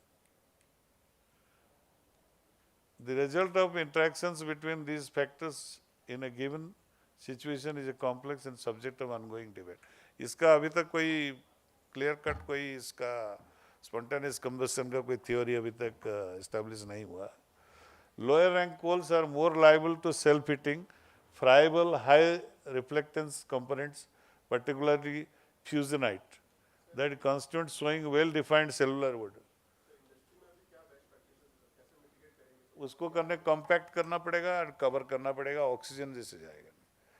अभी हम लोग जैसे polythene cover करते थे, actually उसको compact करने को तो प्रिज्म साइज करके, जैसे हमारा स्टॉक यार्ड में उसको प्रिज्म साइज करके उसके ऊपर रोलर चला के कॉम्पैक्ट करना चाहिए कोल को, अगर वो उसको ज़्यादा दिन प्रिजर्व करना. अदरवाइज तो उसमें ऐसे जैसे एयर उसके अंदर जाएगा then it will catch fire, slowly accumulate होगा एंड उसके अंदर जैसे वेंटिलेशन होता रहेगा. उसका है मिटिगेट का मैं लिखा हूँ. The existence of geological disturbance such as faults and dikes also contribute to the problem owing to the friable coal. Actually, nature of coal is very important. इसका coal का structure, friability, grindability and इसका size, ठीक है. Mining में भी क्या है कि बहुत सारा ज़्यादा रिजेक्टेड कोल को डंप करता है एक साइड में, वो ग्रेजुअली वो धीरे धीरे तो बहुत साल तक उसको टच नहीं करता. इसलिए माइनिंग साइट में मेजर काज है कि जो फायर पकड़ता है माइनिंग में, आप देखेंगे तो अच्छा कोयला तो निकालता जाता है, उसको रखा रहता है. इसको वो बोल रहा है कि उसको निकाल देना चाहिए, उसको बहुत दिन तक स्टोरेज करना है. हमारे यहाँ भी रिजेक्ट करके कोने में रखा रहता है यार्ड में, तो उसको भी हम लोगों को इमिडिएटली उसको यूज़ नहीं है तो कहीं दूसरी जगह डंप करके रखना चाहिए.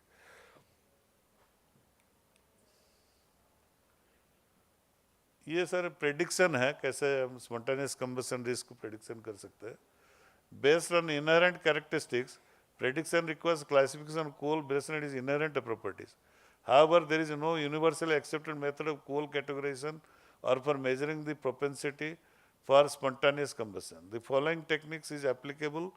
Examination chemical constituents कर सकते हैं, rank, petrological classification, moisture, volatiles, oxygen, sulfur content. अगर ये सब चीज़ ज़्यादा abnormal रहेगा, any of these, तो that may catch spontaneous fire. और extrinsic जो characteristics है, जैसे risk mapping, risk indexing, thermal studies, initial temperature, crossing point temperature मतलब जो temperature, ignition temperature को आने के लिए जितना temperature लगेगा, वो vary करता है.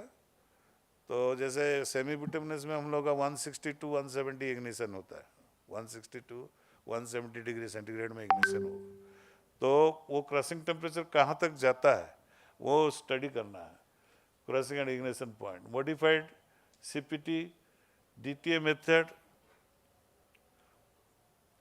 ये थर्मल एनालिसिस मेथड है. Adiabatic calorimetry, oxygen avidity, peroxy complex analysis, There are so many analyses are there. So if it is being taken care of as experts, it is being given to basically consultants in mines. They used to take all these samples and they do the testing so that this spontaneous can be predicted. So these are the controlling mechanism. Early attention to the potential source of problem may prevent occurrence of heating progressing to full-scale spontaneous combustion.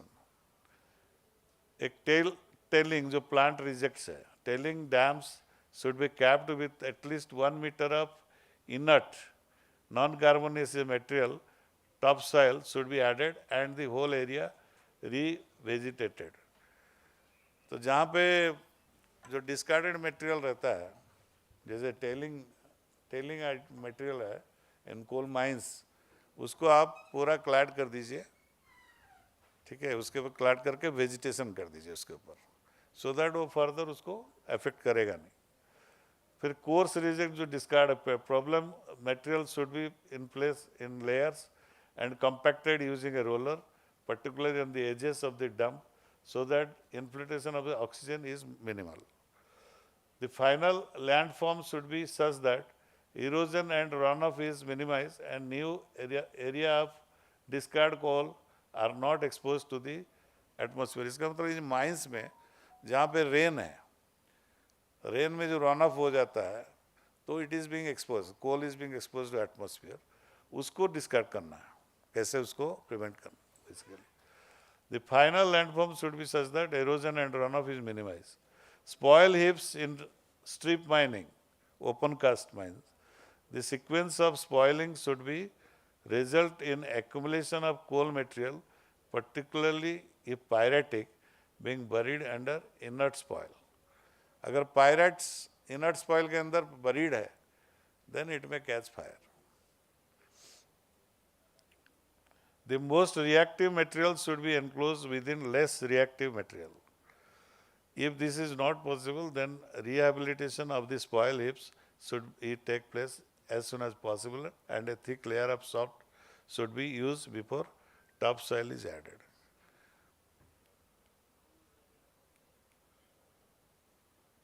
Product stockpiles and coal inventory in the cart should not be left longer than the incipient heating period.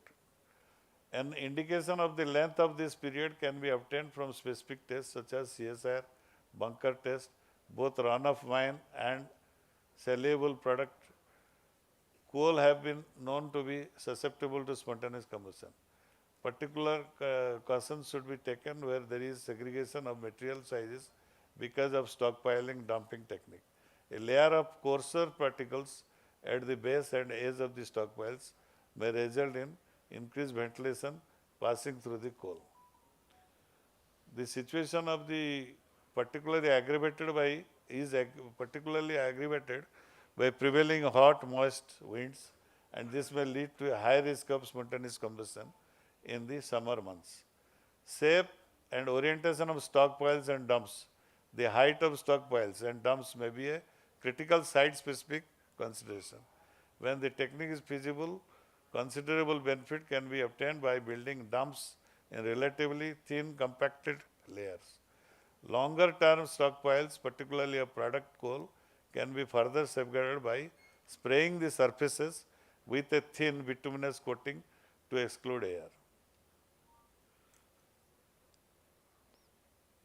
Coal spilling from seams should not be allowed to remain against the high wall if the coal is liable to spontaneous combust, loose and actually वो high wall जो रहता है side जो mines में उसमें spilling नहीं होना चाहिए.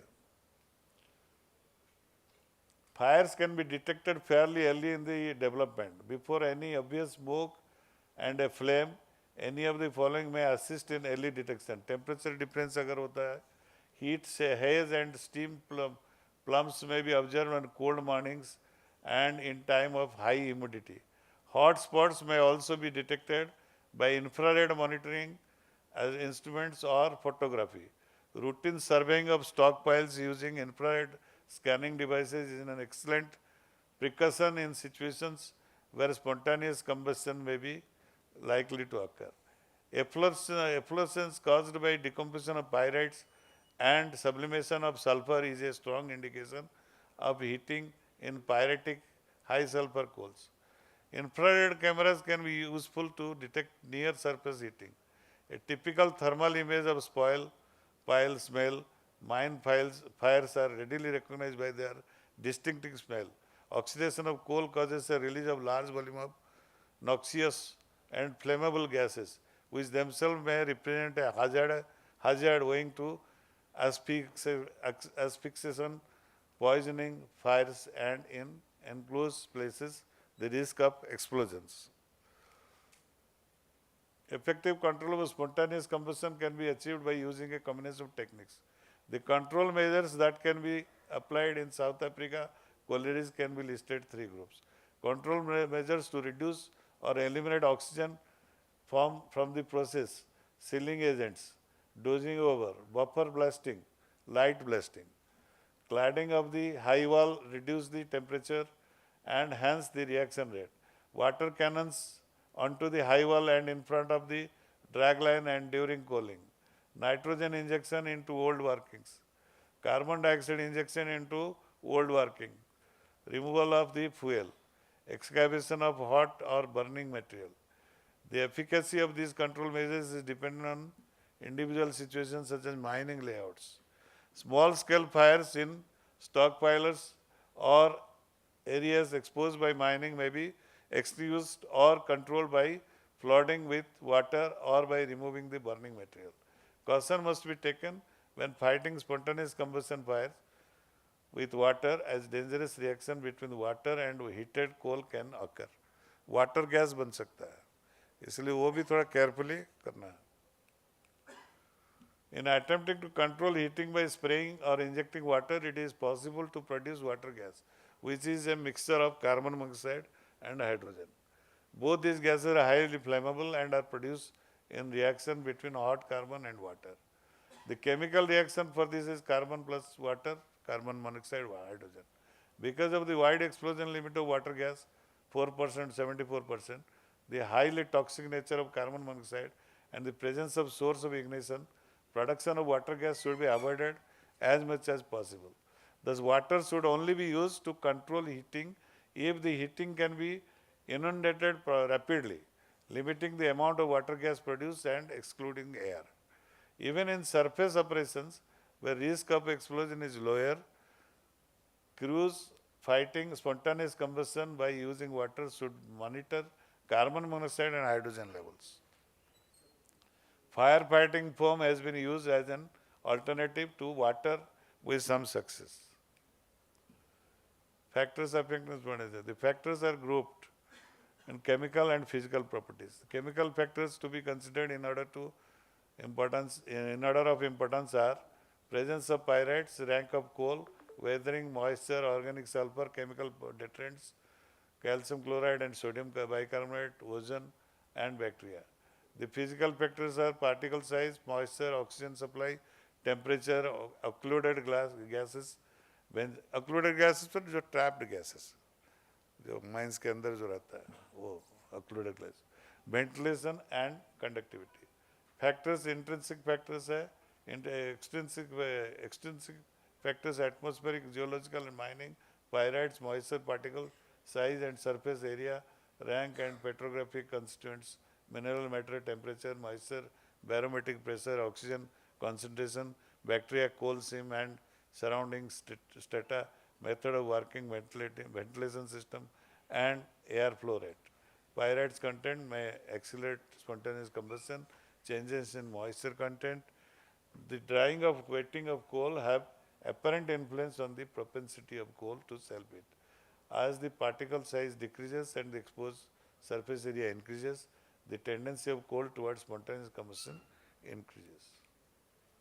It is widely recognized that lower rank coals are more susceptible to spontaneous combustion than higher rank coals. Any abnormalities in this relation may be attributed to petrographic constituents of coal.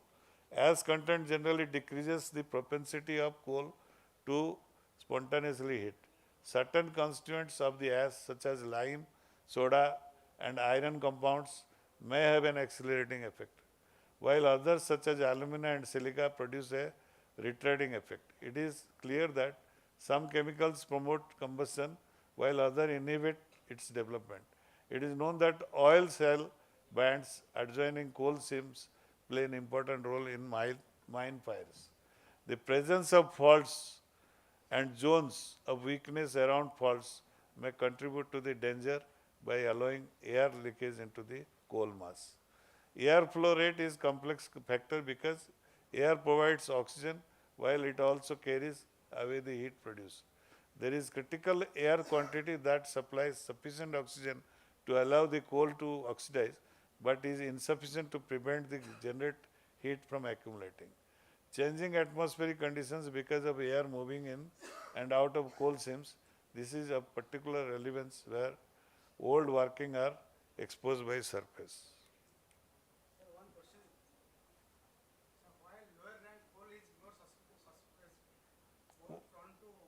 Because it contains more woody type shell.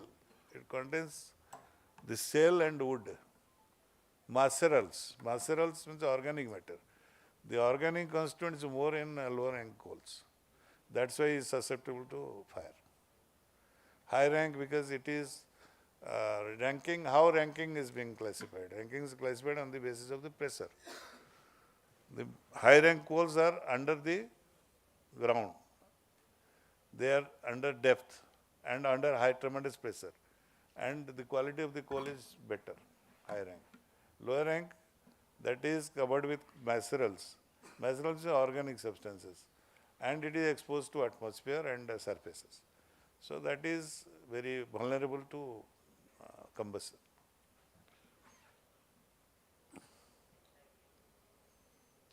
The higher the oxygen content in coal, the higher the heating tendency. The finer the size of the coal, the more surface is exposed per unit of the weight and greater the oxidizing potential. So powdered coal को रखना नहीं चाहिए, मतलब mix करके yard में. Powdered coal को अलग ही रखना चाहिए, क्योंकि जहाँ पे powdered coal है, वो ज़्यादा जल्दी आग पकड़ सकता है. Segregation of coal particle size is upon a major cause of heating. Core size allow air to enter the pile at one location and react with high surface area finds at other locations. Coals with a large top size, more than 100 mm, will segregate more in handling than those of smaller size. The mining. Prevention of spontaneous. The only effective prevention techniques must be based on preventing air coming into contact with any coal that is prone to spontaneous combustion. The most commonly discussed method is sealing up cracks. Cracks seal karna. The cracks may be sealed with a mechanical spraying device using fire protective coating material. The characteristics of typical fire protective coatings should be include easy spraying, compatibility with coal, not washed down by water rain when applied over coal surface. It forms a uniform thin coat. Maximum resistance to air permission. Permeation. Good fire resistance capacity. Coating remains intact for a long time, more than a year. No cracks appear in the coating material and there is no scaling from the coal surface during blasting of the coal face. The shelf life of coating material is more than 1 year. This technique is in an open cast mine in India for a typical bench higher up 20 meter.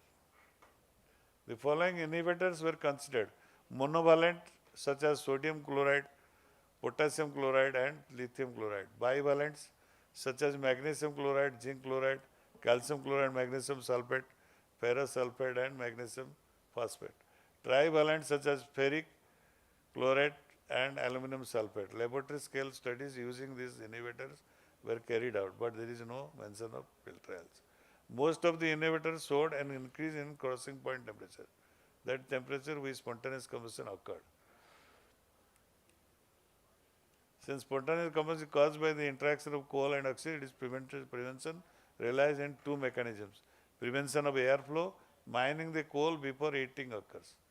In surface mining operations, prevention of airflow can be achieved by cladding the surface of the high wall with sealant, blocking the ingress of air to the old workings by sealing the open boards and soft material, or by collapsing the overburden into boards by means of buffer blasting. Where spontaneous combustion occurs at the high wall owing to the length of time and coal is exposed, then scheduling of the mining operations to ensure exposure time is minimized.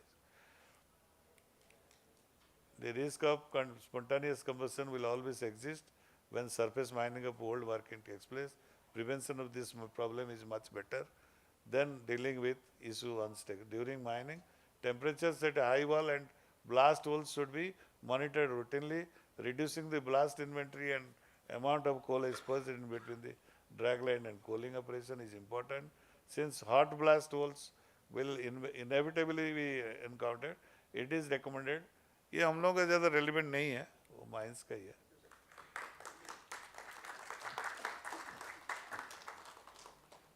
क्यों time भी नहीं था ना, जल्दी जल्दी भागना पड़ा.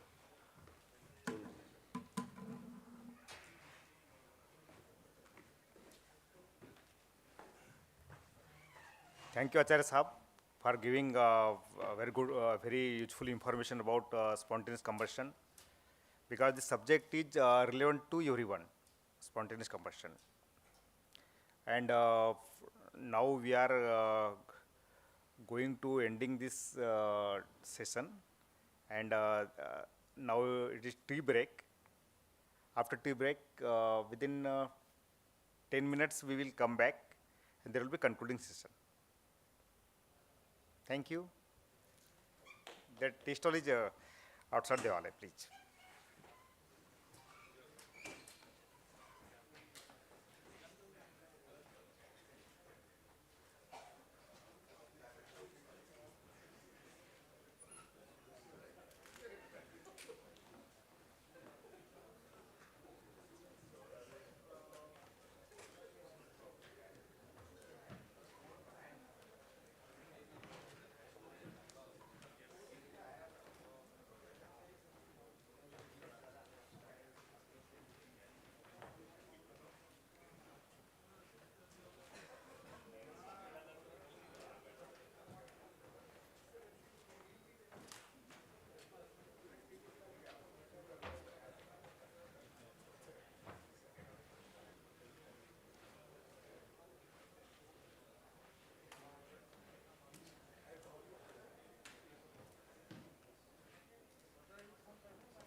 Welcome to the concluding session. सब लोग आ गए ना? सुमित तो बुला लीजिएगा बाहर. Thank you to all. आज का दिन काफ़ी अच्छा रहा. Throughout the day there were 7 sessions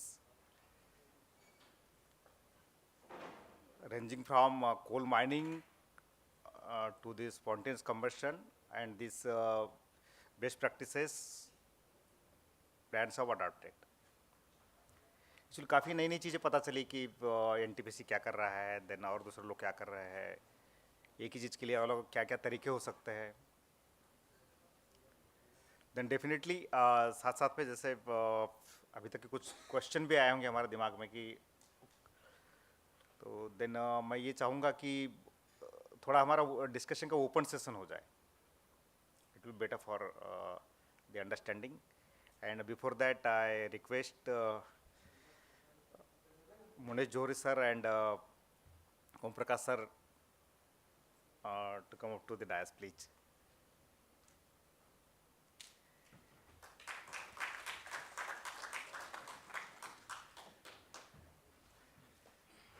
Sao sir please आइएगा. आइए प्लीज.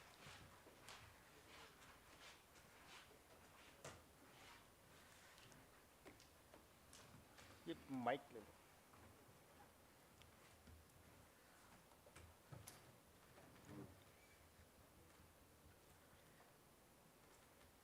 अभी this is the open session and anyone can ask the question to the presenter also and to the this house also.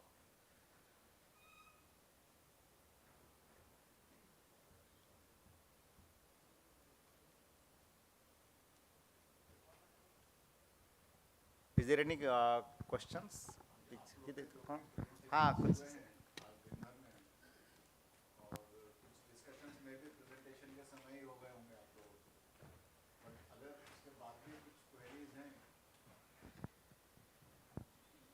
आज जो दिन भर में presentations हुए हैं आप लोगों ने किए हैं, बहुत से कुछ डिस्कशंस हो सकता है उसी समय हो गए होंगे, बट अगर उसके बाद भी कुछ क्वेरीज हैं तो आप जो भी रिस्पेक्टिव प्रेजेंटेशंस रहे हैं उनसे आप कर सकते हैं. We can have a discussion on that.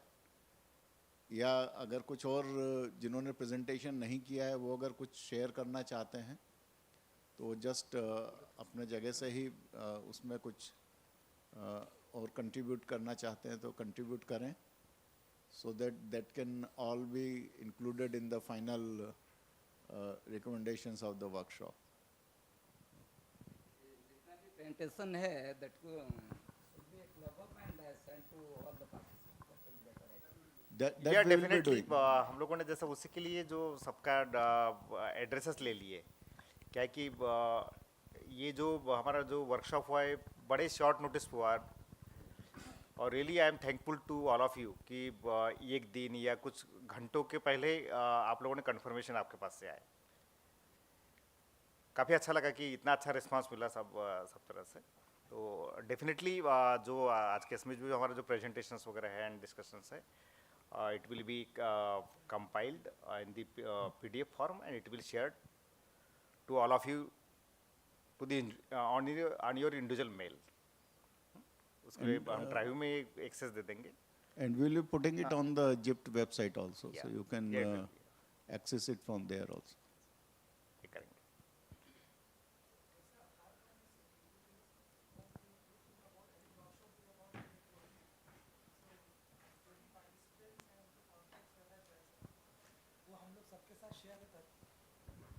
Partner थोड़ा मैं समझ नहीं पाया. No, no, that's a good idea. That will be done. In fact, the participant list along with their designation, company, mail ID, phone number, these things will be shared with you. So that networking is a very important part of any workshop. So that will be done. That is in the part of our agenda. Yeah, definitely it will be done. That's why we have noted all the numbers from you. One thing I would like that this platform should take up to the policy makers or that the people at the helm of the affairs. That I mentioned in my PPT also, like many these areas, the coalfield areas, these are mainly remote areas, but many of the things are forced upon. So these areas which are the hub of the revenue generation, why don't these companies talk up with the senior officials at the government level to develop these areas, like developing the special, like the separate road corridors, especially for the coal transportation. That should not mix up with the general people. That will develop the infrastructure also, and it will also cater to the, it will diminish the diminish the problems with the local people. In fact, everyone has to take care of this because NTPC, I think you are from NTPC. NTPC is a big corporate. Similarly, we are taking care of the society nearby and we are developing, helping in fact, state government and central government through our CSR initiative as well as through other sources like DMF, NLT, all those things which we are doing to develop it. So collectively we need to put some force on the state government to develop it. At the same time, dedicated freight corridor that is part of Government of India initiative, which is connecting east and west and north and south of by railways. That is part of the thing which you are telling. So ultimately, here also, if you are from Talepalli, Talepalli has in fact that merry-go-round, and from there, if you see, a railway line will be coming, and that will pass just besides our this power plant, and it will connect to Odisha. So Sardega up to, it will go up to Sardega. So definitely things will improve after that. The government of India is thinking that coal transportation by road should be reduced. So we need to see that whether it can be moved on to last mile connectivity sort of thing which Coal India is taking care. At the coal places, in fact, this silo and rapid loading system is being developed as of now. So those things will be coming into the picture. Ultimately, we have to reduce the transportation by road, encourage the transportation if nearby plants are there by rail, and later on, anyways, it has to connect to dedicated freight corridor or other railway network.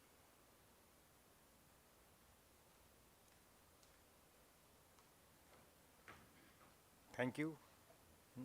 Really, it is our duty or responsibility to maintain the ecology. Yeah. रुको जी. Yeah, anyone?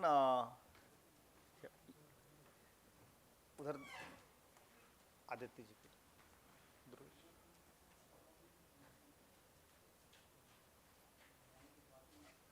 Hello hello Durgesh please Aditya ji को दीजिए.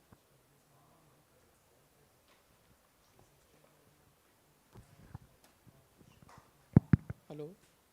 Good evening, everyone. Sir, I have a request to make. So, we are providing fleet management and automation solutions to various clients in Chhattisgarh and nearby states. So, SECL is one of our clients, NTPC is one of our clients, and there are a lot of power companies near Chhattisgarh area. One of the challenges that all the power plants are facing, as well as what SECL and mines like NTPC is operating mines in Talaipalli are facing, that we have a Khanij, the Chhattisgarh government has a Khanij portal. The challenge with Khanij portal is that it's done to digitalize everything, but whatever entry is done in our systems has to be manually entered in the Khanij portal.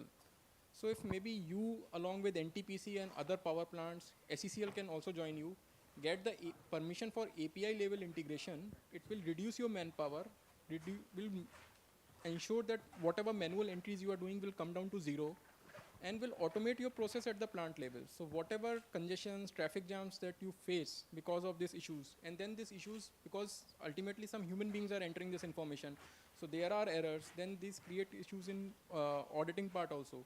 So we can address those issues, and the technology is available, and it will really help all the power consumers if this process can be automated.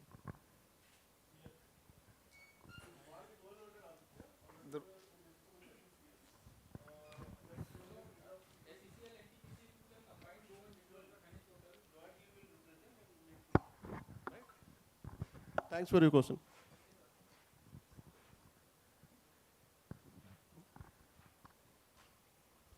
So, firstly, I would like to thank all of our team members who have worked day and night for these sessions. We need to have a proper framework for more number of such kind of engagements and maybe field visits. Some good things is happening at Dulunga. Let's say my friend is sitting at Sipat or any other coal blocks or any part of the world where they are implemented some good practices. We can replicate those things, right? So more number of engagements is very much required in a proper structured framework is required. So I am sure, I'm very sure we are working on it and will engage more number of stakeholders, internal and external, in coming times, and will organize such session in a bigger magnitude, in a bigger way. Thank you, sir. Thanks. Thank you, Srikanth ji. Definitely, just as per your suggestion, we are working on it, and just this is the initiation. Just today, most of the experts are from coal sourcing and coal handling and mining, and we will develop the community of persons of this coal mining, from coal handling, in that way, or this boiler, turbine. In that way, we will try to develop the community, so that it will be helpful to our fraternity. Thank you. And definitely in this endeavor, JIPT will take the lead.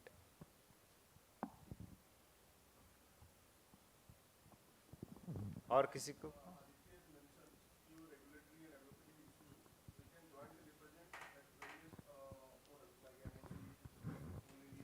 Yeah, because our problems are similar.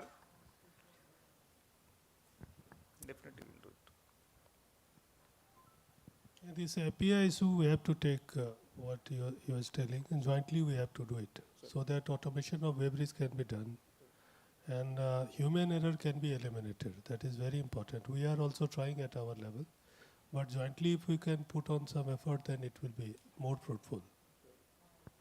Moreover, sir, we are also working on the automated TP out in the Khanij. Yeah, that is what he was suggesting.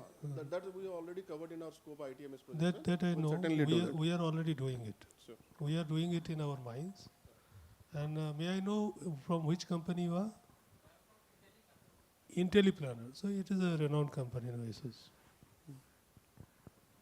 Yeah, for digitization, we can go ahead.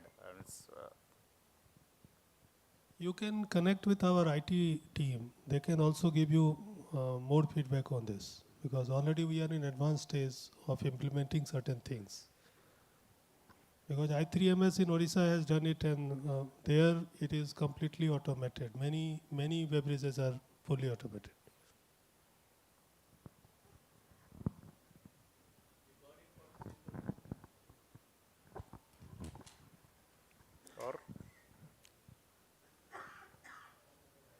Now I invite Dr. Sahu sir for his concluding remarks, please. Thank you, sir. Respected Johari sir, Om Prakash sir, and respected seniors and dear friends. Sir, आज का workshop तो मुझे लगता है सबके लिए अच्छा रहा और सब कुछ ना कुछ लेके जा रहे हैं निश्चित रूप से. तो मैं तो पहले सबसे बोलूँगा कि एक बार ताली बजाते हैं हम जोर से अपने लिए ही सही. सर लोगों ने बहुत अच्छा ऑर्गेनाइज भी किया, अच्छे से मैनेज भी किया. और मैं तो खुद बोलना चाहूँगा कि जैसे हमारे इधर माइंस हैं एनटीपीसी में, बट मुझे भी नहीं पता था, जितना उसने आज बताया तो मुझे एक इंसाइट मिला. तो बल्कि मैंने उससे बोला कि प्रेजेंटेशन भी देना तो हम भी थोड़ा सा और जानने की कोशिश करेंगे, क्योंकि हम लोग एक कन्फाइंड एरिया में रहते हैं. एनटीपीसी में प्लांट के अंदर में एक छोटा छोटा एरिया है जो काफ़ी बड़ा होता है, तो अदर एरिया का उतना नहीं वो कर पाते, ना मौका नहीं मिल पाता. तो ये एक चांस देने के लिए आप लोगों का बहुत बहुत धन्यवाद. और बाकी ऑटोमेशन के लिए तो हम लोग भी काफ़ी ठीक है, अदर एजेंसीज इन्वॉल्व हैं, लेकिन उसमें काम तो हम लोग कर ही रहे हैं, कोशिश कर रहे हैं कि डिजिटाइजेशन की ओर जाएं.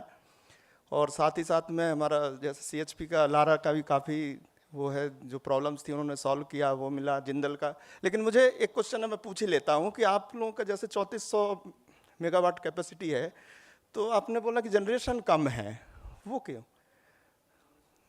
जनरेशन जो मिलियन यूनिट्स दिखाया था आपने, वो कम दिखाया था उस हिसाब से। जैसे मेरा 2980 था, तो हम लोग का जनरेशन ज़्यादा था, ऊपर की ओर थे। एक्चुअली ये इंडिपेंडेंट पावर आईपीपी है, अच्छा, तो अब मार्केट के हिसाब से शेड्यूल के कारण है। शेड्यूल के शेड्यूल, हिसाब मैं से जस्ट वही जानना चाह, सो शेड्यूल की वजह से। 2400 मेगावाट जो है हमारा कंप्लीटली आईपीपी है। Okay okay okay okay sir, just मैं एक्चुअली उनसे करना था क्वेश्चन, लेकिन इसलिए रखा, चलिए मौका मिला। तो वो मुझे लगा कि स्ट्राइक किया कि ये 14th पोजीशन कैसे है, 12th पे तो हम है जो आपसे कम कैपेसिटी पे हैं, तो वो कैसे हुआ ऐसा? क्योंकि one thing I would like to tell that in spite of that, we are on the 8th rank as far as billion units of concerned. generation. Okay sir, नहीं वो तो मैं समझ गया, वो ECR के ऊपर है, यदि आपको शेड्यूलिंग नहीं मिलेगा तो क्या करेंगे? तो एक मार्केट, अच्छा मार्केट में, ओहो ठीक है, ओके ओके समझ गया। अच्छा ओके ओके ओके, अच्छा इसीलिए वही मुझे थोड़ा सा लगा वो चीज़। सॉरी मैं लेट में पूछा, उसी समय पूछना चाहिए था। थैंक यू सर, और आप लोगों का बहुत अच्छा अरेंजमेंट रहा, मैं फिर बोलूँगा, उसके लिए बहुत बहुत धन्यवाद, हमको यहाँ बुलाने के लिए धन्यवाद। Thank you, thanks a lot sir. Thank you साहब for your good kind words.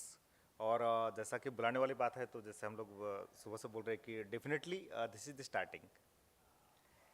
इसके बाद में मैं ओम प्रकाश सर को इनवाइट करूंगा अपने कंक्लूडिंग रिमार्क्स के लिए। सर वहीं से बोल सकते कुछ, बट आपको खड़ा रह के अच्छा लगता है, मुझे पता है। थैंक्स अगेन कट्टे साहब, शुरुआत से अंत तक मौका देने के लिए धन्यवाद। क्योंकि मॉर्निंग में मैं आया था इनॉग्रल सेशन में। In fact this is very good topic, we can say relevant topic, which I have told you in the beginning. The most important thing is many people have joined, discussed, shared their thought and experiences, and now that is not limited to one unit or one plant or one location. Now that knowledge has spread, and people have started thinking on that, yes, similar problems they are facing or similar thing we are facing. So we can collaborate, and in future we can network to improve our systems, or we can, certain things we can directly copy from there. In fact, when I came here, sorry I could not join in the morning from, sir, you have told me to stay here. But next time I promise that in advance I will keep my time, and I assure you that I will present also. Because topics are relevant, I think I should also share my experiences. When I was sitting here, I was seeing that a spontaneous sitting in that thing was going on. Fire in coal, and being a mining engineer right from first year to fourth year, final year, you study on these subjects. And how to deal it with practically. When you come to the field, whatever theory is there, that is a theory only. Every mine has different problem. Every mine has different geology. Every mine has different geography. Every mine has different climatic condition. So it is completely different to deal with the situation over there. So that is what I wanted to bring to the floor, that spontaneous setting in mine is dealt completely differently. And that too, if it is an underground mine, it is completely emergency. It cannot happen in underground mine. If it will happen, mine will be immediately closed. So you just imagine how much accurately it has to be identified. The place of fire inside the mine may be 5 kilometers inside, 7 kilometers inside. You don't know from where it is happening.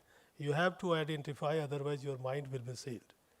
So that, in fact, emergency we have brought in the open cast also. The first symptom of fire, which is called first symptom of fire to incubation, to in fact a blazing fire. This is the, you can say it's an incubation period. So we understand when heating starts, sweating starts. From there, we have to immediately remove it or we have to handle it. So that thing I will share, sir, if you will allow in the next session whenever, so that I can bring something from mines which can be utilized in power plant. Because the area I was asking, sir, what is the area of your coal stockyard? Most of the power plant is having a coal stockyard of thousands of square meter, or you can say maybe in square kilometers. But in open cast mine you will not find. Although I was heading Bhubaneswari open cast mine, there the stock used to be 4 million ton, 5 million ton at the end of the financial year. 5 million ton stock, but area wise if you see, whatever coal yard, two together, if you see, almost same or it may be less than that. How we handled?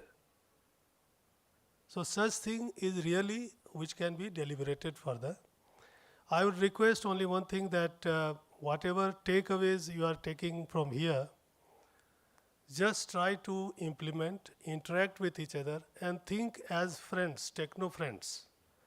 Whenever you face any problem in power plant, in your coal stockyard, in mines, do discuss with us, each other in fact. Even if I have some problem, we can access you. If you have some problem, you can access us. So that networking is required, and for that, that is the main purpose of such workshop. So that in this area, in remote area, what people were telling, it is remote and everything, even then we can help each other. We can help each other to deal with certain technical emergencies so that it can be in fact rectified or quenched or covered well within the time. It should not become emergency. So thanks a lot. It was a wonderful sessions I have discussed with Johari sir. He was telling about different sessions and different topics which was covered. I think mines to coal yard, not only mines to coal yard, but mines to power plant, everything is covered, mostly related to this topic. And you people have come all the way from different places in such a short notice. Thanks a lot to you all. And thanks to the JIPT management, especially JIPT director sir, that with his initiative, in spite of many busy schedule, and day for yesterday, Energy Minister from Botswana came. Yesterday, our Honorable Chairman sir was here. In spite of that, the date is date. We will do it, and we will do it successfully. That was the commitment by JIPT team. Great, sir. Thank you very much, sir. Thanks.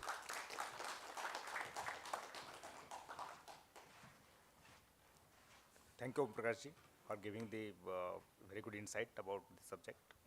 Now I invite Johari sir for the concluding remark, please.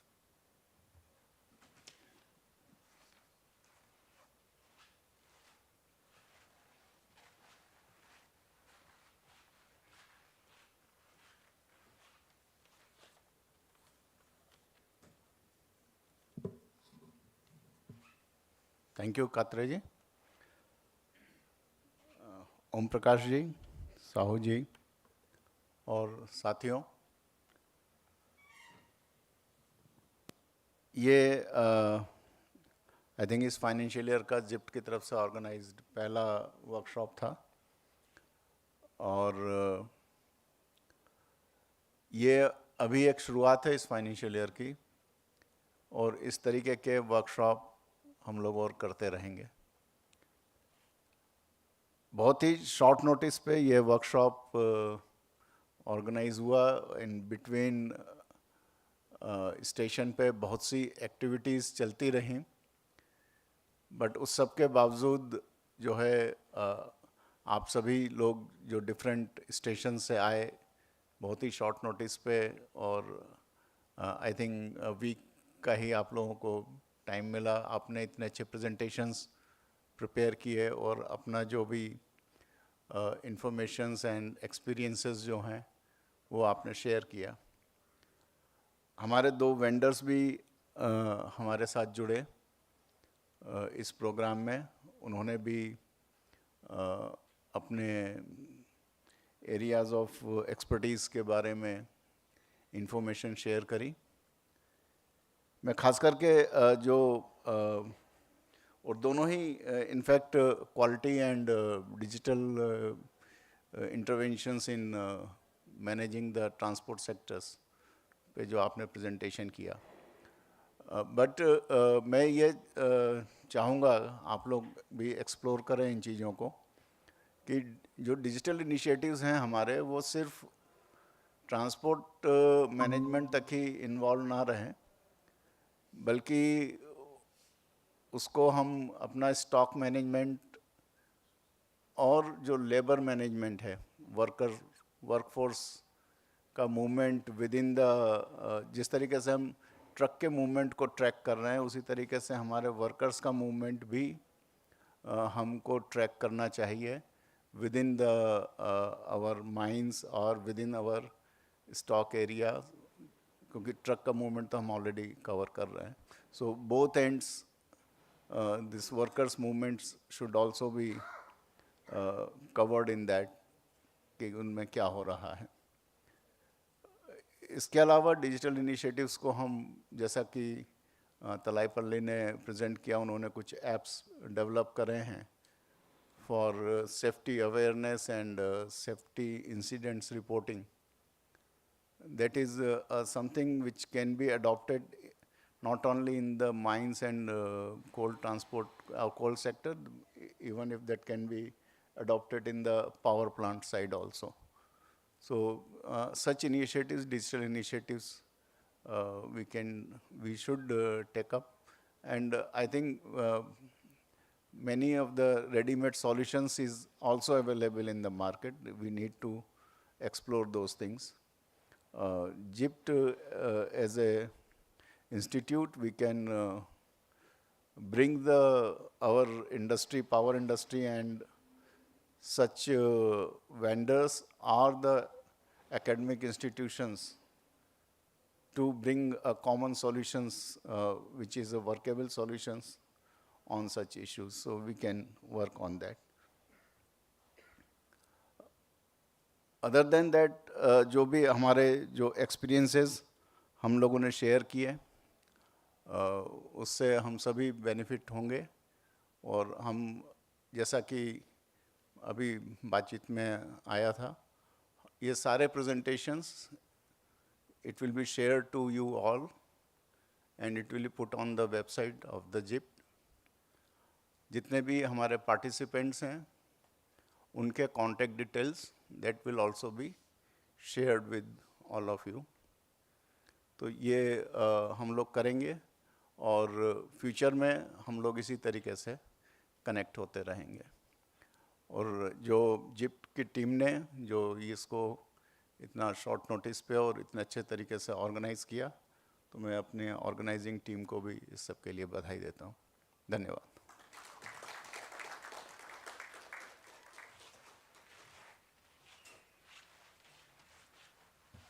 Thank you sir. और आज के एकदम आखिरी इस पे हम लोग पहुंच रहे हैं. रियली मैं सबको तहे दिल से धन्यवाद देना चाहूँगा इस कार्यक्रम को सफल बनाने में. सबका सहयोग रहा है कि कुछ तो ऐसा हुआ कि रात में मैं बात किया और आज सुबह 4 लोग हमारे पास आ गए. Just like Adani Raigad. Really, I am thankful to Mitra sir as well as team from Adani Raigad. कितने शॉर्ट नोटिस में आप लोग यहाँ पहुँच पाए. Similar cases with the NTPC, Lara, Sipat and Taraipali. Then OPGC से जैसे गोकुल जी आया है कि मुझे तो ये नहीं था कि न तो उनके स्टेशन हेड का से मेरा ऐसा फ़ोन पे बात हुई, न तो कुछ. सिंपली मेल पे रिमाइंडर मेल भेजा हो और उन्होंने एक्सेप्टेंस दे दिया और गोकुल जी आज पहुँच गए. तो really I am thankful to all of you. आखिरी में जो हमारे प्रेजेंटर्स हैं उसको टोकन ऑफ लव करके हम जो है कुछ मोमेंटो देना चाहेंगे। जैसे आज के इसमें टोटल 7 प्रेजेंटेशंस हुई है हमारे इसमें, तो पहला presentation doctor Sahu from NTP Sipat.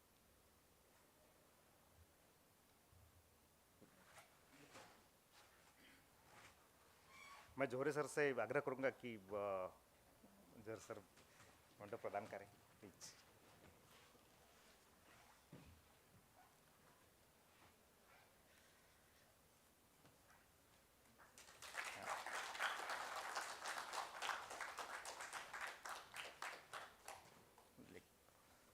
Then Ram Charan ji from and team from NTPC Lara.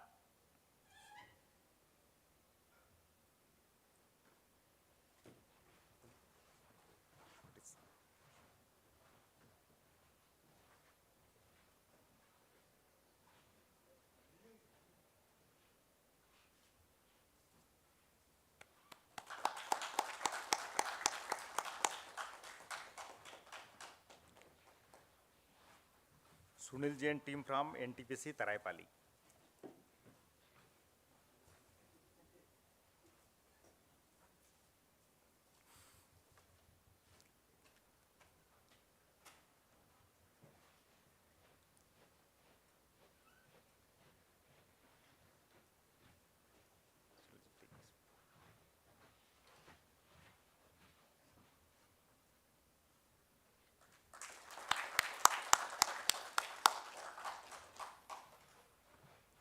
Aditya Gupta ji from Intel Planner.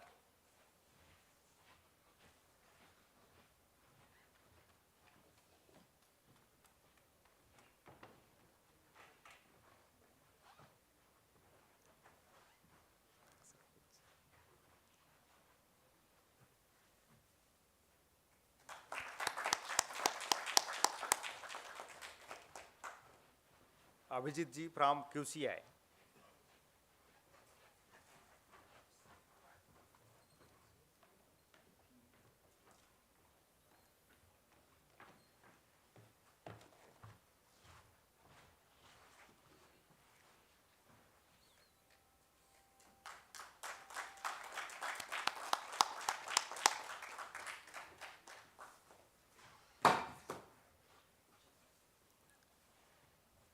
Then Srikant ji from JPL.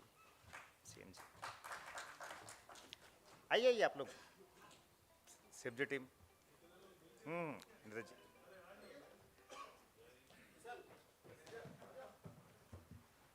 हाँ हाँ आइए।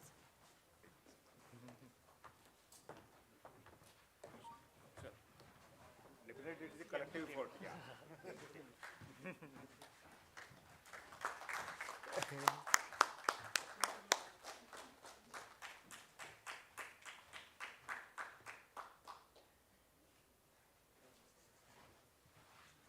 इसके बाद में आचार्य साहब, जिनका एकदम स्पॉन्टेनियस रिएक्शन रहता है और स्पॉन्टेनियस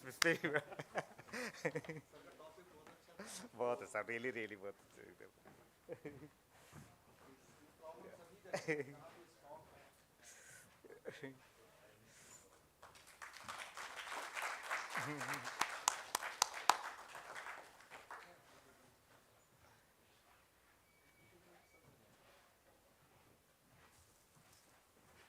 थैंक यू साहब। ये तो प्रेजेंटर्स के लिए मोमेंटोस थे, बट लव इज अनलिमिटेड। आप सबने जितना सहयोग दिया, really really it is very amazing. जैसे कि सर ने भी बोले कि हम लोग इतने इसमें कम समय में कैसे कर पाएंगे, ये हमारे बीच में ही नहीं हो रहा था। एक्चुअली विनायक केम टू और CM जी टीम मेंबर्स, देन ओम प्रकाश जी और हम लोग सबसे बात कर रहे थे कि कैसे होगा, और really it may happen with your all support. और हम लोग ऐसे ही करते रहेंगे, आप सबसे ऐसा ही सहयोग मिलते रहेगा। इसी आशा के साथ मैं ये कार्यक्रम समाप्त हुआ ये घोषित करता हूँ। Thank you very much. हाँ, अभी हम लोग ग्रुप फोटो लेंगे। ग्रुप फोटो सर नीचे लेंगे? हाँ, नीचे हम लोग जो अपना जिप्ट का एंट्रेंस है ना, उसी में हम लोग ग्रुप फोटो लेंगे। हाँ?